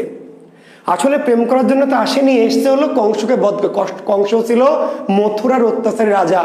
মথুরা রাজ্যের অত্যাচারী নিষ্ঠুর রাজা হচ্ছে কংস। এই কংস কৃষ্ণের এক ধরনের দূরসম্পর্কীয় মামা, কৃষ্ণের মামা। জি, কংস কৃষ্ণের মামা। তো কংসকে বধ করার জন্য কৃষ্ণ অবতার পৃথিবীতে আবির্ভূত হয়েছে, এবং মাঝখান থেকে সে বধূদের সাথে কি লীলা করেছে মাঝখানে একটু। জি, আর মূল উদ্দেশ্য ছিল কংসকে বধ করা। কাজেই কংসকে বধ করতে কৃষ্ণ মথুরা ছেড়ে চলে গেল, আর রাধা কৃষ্ণের কি অপেক্ষায় কৃষ্ণের জন্য পথে বসে থাকলো। এর মধ্যে দিয়ে শেষ হয়েছে কাহিনী। শেষ হয়েছে কিদের মধ্যে দিয়ে? রাধার বিরহের মধ্যে দিয়ে, রাধার বিরহের মধ্যে দিয়ে। তো শ্রীকৃষ্ণ কীর্তন কাব্যে খণ্ড কয়টি? এই যে কাহিনী বললাম, কাহিনী 13টি খণ্ড রয়েছে। তো লিখে নেন, শ্রীকৃষ্ণ কীর্তন কাব্যে খণ্ড হলো 13টি। শ্রীকৃষ্ণ কীর্তন কাব্যে খণ্ড 13টি, কিন্তু রিটেন যারা দেবেন আসবে খণ্ড কয়টি ও কি কি? পিলিতে শেষ। খণ্ড কয়টি? 13টি। প্রথম খণ্ডের নাম কি? জন্মখণ্ড। কৃষ্ণ কি করে জন্ম নিল? প্রথম খণ্ডের নাম কি? জন্মখণ্ড। কৃষ্ণের জন্ম কিভাবে হলো? শেষ খণ্ডের নাম হলো রাধা বিরহ। শ্রীকৃষ্ণ কীর্তন কাব্য কতটি খণ্ডে রচিত? 13 খণ্ডে। প্রথম খণ্ডের নাম জন্মখণ্ড, আর শেষ খণ্ডের নাম রাধা বিরহ। মাঝে আর 11টি খণ্ড আছে, পিলির জন্য মনে রাখতে হবে না, তবে রিটেন যারা পরীক্ষা দিবেন আসবে খণ্ড কয়টি ও কি কি। তখন বললেন 13টি জন্মখণ্ড, রাধা বিরহ না, 13টি খণ্ডের নাম লিখতে হবে। তো 13টি খণ্ডের নাম আমি একটু লিখে দিব, দয়া করে লিখে নেবেন।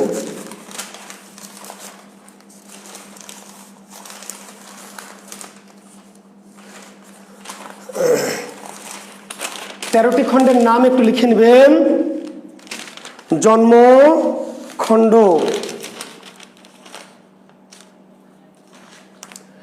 তারপর জন্মখণ্ডের পরে কি? তাম্বুল খণ্ড। তাম্বুল মনে আছে? ওই যে তাম্বুল, পান প্রথমে জন্মালো, তারপরে কি তাম্বুল, প্রেমের উপহার পাঠালো, তাম্বুল খণ্ড। তারপরে দান খণ্ড, দান উপহার পাঠালো, উপহার কি দান? ওই যে দান চাই, কানের সোনা, সব শখেরে পার করতে নেবো না। তোমার বেলায় যে 13 খণ্ডের নাম মুখস্থ করতে হবে। যদি আপনি রিটেন দেন, রবিন হাসান যদি রিটেন পরীক্ষার্থী হন, তাহলে 13টি খণ্ডের নাম মুখস্থ করতে হবে, কারণ আজকে খণ্ড কয়টি ও কি কি। আর যদি প্রিলিমিনারি পরীক্ষার্থী হন, তাহলে আপাতত 13টি খণ্ড মুখস্থ করতে হবে না। জি, দান খণ্ড। তারপর নৌকা খণ্ড, ওই যে নৌকাতে করে রাধাকে পার করলো, পরে যমুনায় নিয়ে গিয়ে নৌকা ডুবে যা যা ঘটালো, সেটা হলো নৌকা খণ্ড। তারপরে কি? ভার খণ্ড, ভার, ওই যে ভার বহন করতো, কাঁধে করে কি ভার নিয়ে যেত, রাধার ভার কৃষ্ণ বহন করিত, ভারখণ্ড। তারপরে ছত্রখণ্ড, কি খণ্ড? ছত্র, রাধার মাথায় ছাতা ধরে নিয়ে যেত। রাধা যেত, রাধার চেহারায় রোদ লাগবে, এজন্য কৃষ্ণ কি করে, ছাতা ধরে মাথায় ধরে নিয়ে যায়, ছত্রখণ্ড। তারপরে বৃন্দাবন খণ্ড, বৃন্দাবনে রাধা কৃষ্ণের যে লীলা, যে প্রণয়, বুঝতে পারলেন? আপনারা যেমন ভদ্রাবনে বা কি ওই যে পদ্মা বনে বা আরো কি কি বন আছে, এগুলোতে লীলা করেন ইত্যাদি আর কি। বৃন্দাবন খণ্ড। তারপরে কালীয় দমন খণ্ড, কালীয় দমন, ওই যমুনা নদীতে কালীয় নাগ নামে একটা নাগ ছিল, কালীয় নাগ। তো কালীয় নাগকে দমন করেছিল কৃষ্ণ, বীর হিরো না, হিরোগিরি দেখাতে হবে না নায়িকার সামনে, তো নায়িকার সামনে কৃষ্ণ হিরোগিরি দেখাছিল কি করে, কালীয় নাগকে দমন করেছিল। কালীয় নাগে, কালীয় নাগকে দমন করে তার বীরত্ব প্রকাশ করেছিল, ফলে তো রাধারা আকৃষ্ট হয়েছিল আর কি। এরপর যমুনা খণ্ড, যমুনা, জি যমুনা নদীতে কি ঘটনা ঘটছে। এরপরে হার খণ্ড, হার, জি হার খণ্ড। তারপর হলো বান খণ্ড, বান। তারপরে বংশী খণ্ড, বংশী খণ্ড। তারপর রাধা বিরহ। এই হচ্ছে 13টি খণ্ড। আমি আবার বলছি পিলির জন্য 13টি নামই মনে রাখার দরকার নাই, ঠিক আছে, কিন্তু রিটেনের জন্য 13টি খণ্ডের নাম। খণ্ডগুলো কি কি? তাহলে জন্মখণ্ড, তাম্বুল খণ্ড, দাও যে বললাম জন্মখণ্ডে কৃষ্ণের কিভাবে জন্ম হলো, তাম্বুল খণ্ডে কিভাবে ওই যে তাম্বুল পান দিয়ে তার প্রেমের উপহার পাঠালো, দান খণ্ড, কৃষ্ণ রাধার কাছে কি দান চাই, কি দান চাই, তোমার কানের সোনা, জি তাকে আলিঙ্গন করতে চায়, দান। নৌকা খণ্ড, ওই যে নৌকায় পার করতে গিয়ে যে ঘটনা ঘটলো, নৌকা। ভার খণ্ড, যে ভার বহন করে কৃষ্ণ রাধাকে ভার বহন করে যায়, ছাতা ধরে নিয়ে যায়, ছত্রখণ্ড। বৃন্দাবনে রাধা কৃষ্ণের যে প্রেম লীলা হয়। কালীয় দমন, কালীয় নাগকে দমন করেছিল কিভাবে। যমুনা খণ্ড, যমুনা নদীতে রাধা কৃষ্ণের যে প্রেম। হার খণ্ড, হার, হার হাতের কঙ্কন বা হার, জি।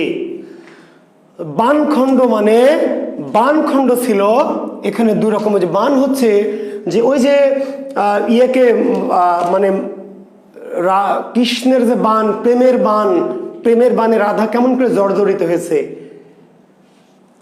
বুঝেন?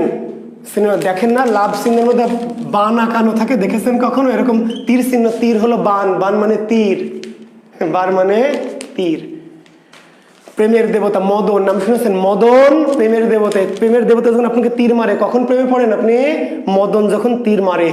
তো মদনের এটা হলো তীর, বান, অর্থাৎ রাধা হৃদয়ে কৃষ্ণের প্রেমের তীর। এর আগে তো যা হয়েছে সব হঠাৎ ঘটে গেছে, কিন্তু বান খণ্ডে এসে কৃষ্ণের রাধা একেবারে গেঁথে গেছে, প্রেমে গেঁথে গেছে, জি কৃষ্ণের প্রেমের বান রাধার বুকে গেঁথে গেছে। তারপর বংশী খণ্ড, এবার বংশী চুরি করলো, রাধা মনে হয়েছে, তারপরে রাধাকে পাত্তা দিল না কৃষ্ণ। তখন রাধা মনে করলো যে এই সর্বনাশ ঘটছে কেন, বাঁশির জন্য।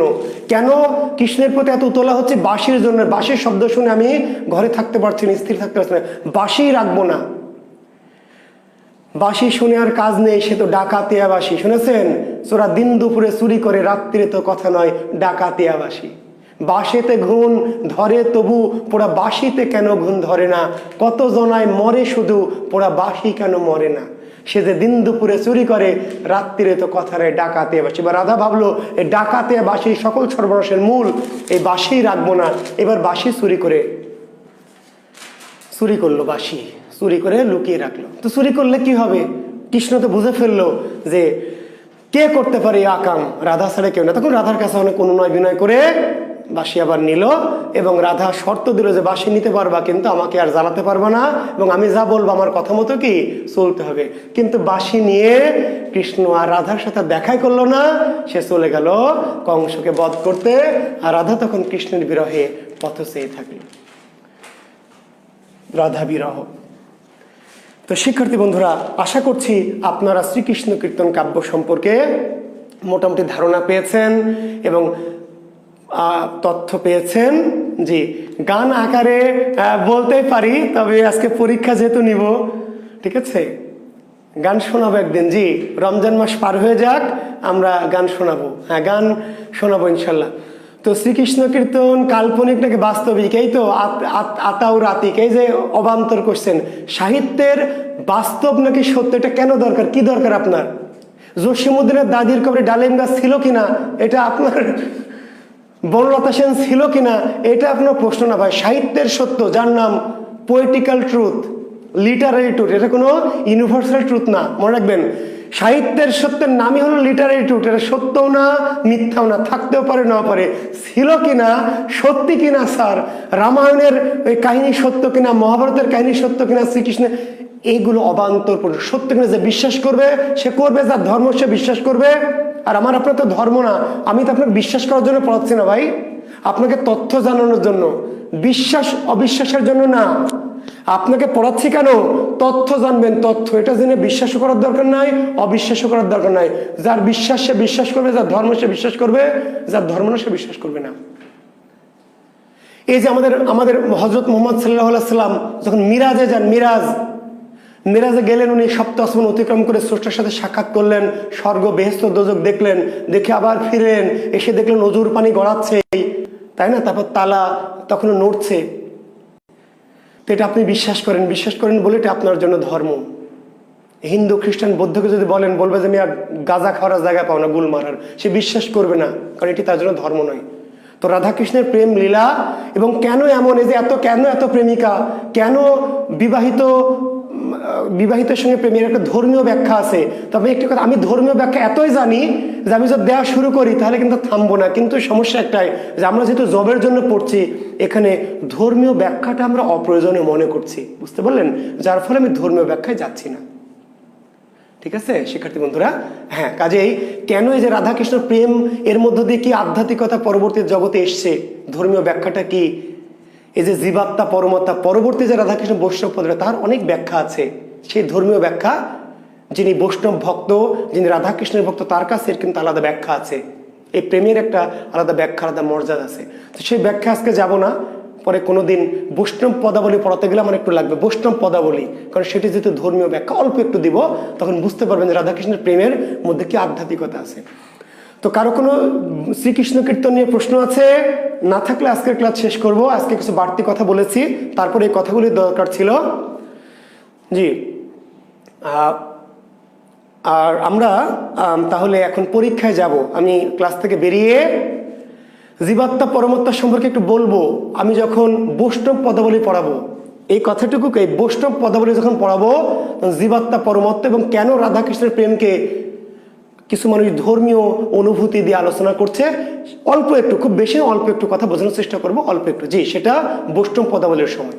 জি, তো ভালো থাকবেন, সুস্থ থাকবেন, সুন্দর থাকবেন।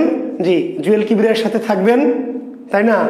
তারপর রিয়াদ হোসেন স্যারের সাথে থাকবেন, ভালো ভালো শিক্ষকের সাথে থাকবেন, যারা আপনাকে পথ দেখাবে, আপনার জীবনটাকে সামনের দিকে নিয়ে যাবে। জাকির বিসিএস এর সাথে থাকবেন, আমাদের সাথে থাকবেন। শুভকামনা, শুভরাত্রি, আল্লাহ হাফেজ। একটু পরে আপনাদের পরীক্ষা হবে। জি, এটি বাংলার সাথের একক রচিত গ্রন্থ, বাংলার সাথের প্রথম একক রচিত গ্রন্থ। ঠিকই বলেছেন, এর আগে বাংলার সাথের একক রচিত গ্রন্থ না, শ্রীকৃষ্ণ চর্যাপত্য একাধিক জনের রচিত, বাংলার সাথে প্রথম একক রচিত গ্রন্থ শ্রীকৃষ্ণ কীর্তন। তো জি, অনেক কথা থাকলে আমরা আবার আগামী দিন বলবো ইনশাল্লাহ, বেশি কোনো কথা নেই। তো আমি এখন বের হয়ে যাব, বের হয়ে আপনাদের চর্যাপদ এবং প্রাচীন যুগের সাথে পরীক্ষা হবে। ধন্যবাদ, শুভরাত্রি, আল্লাহ হাফেজ।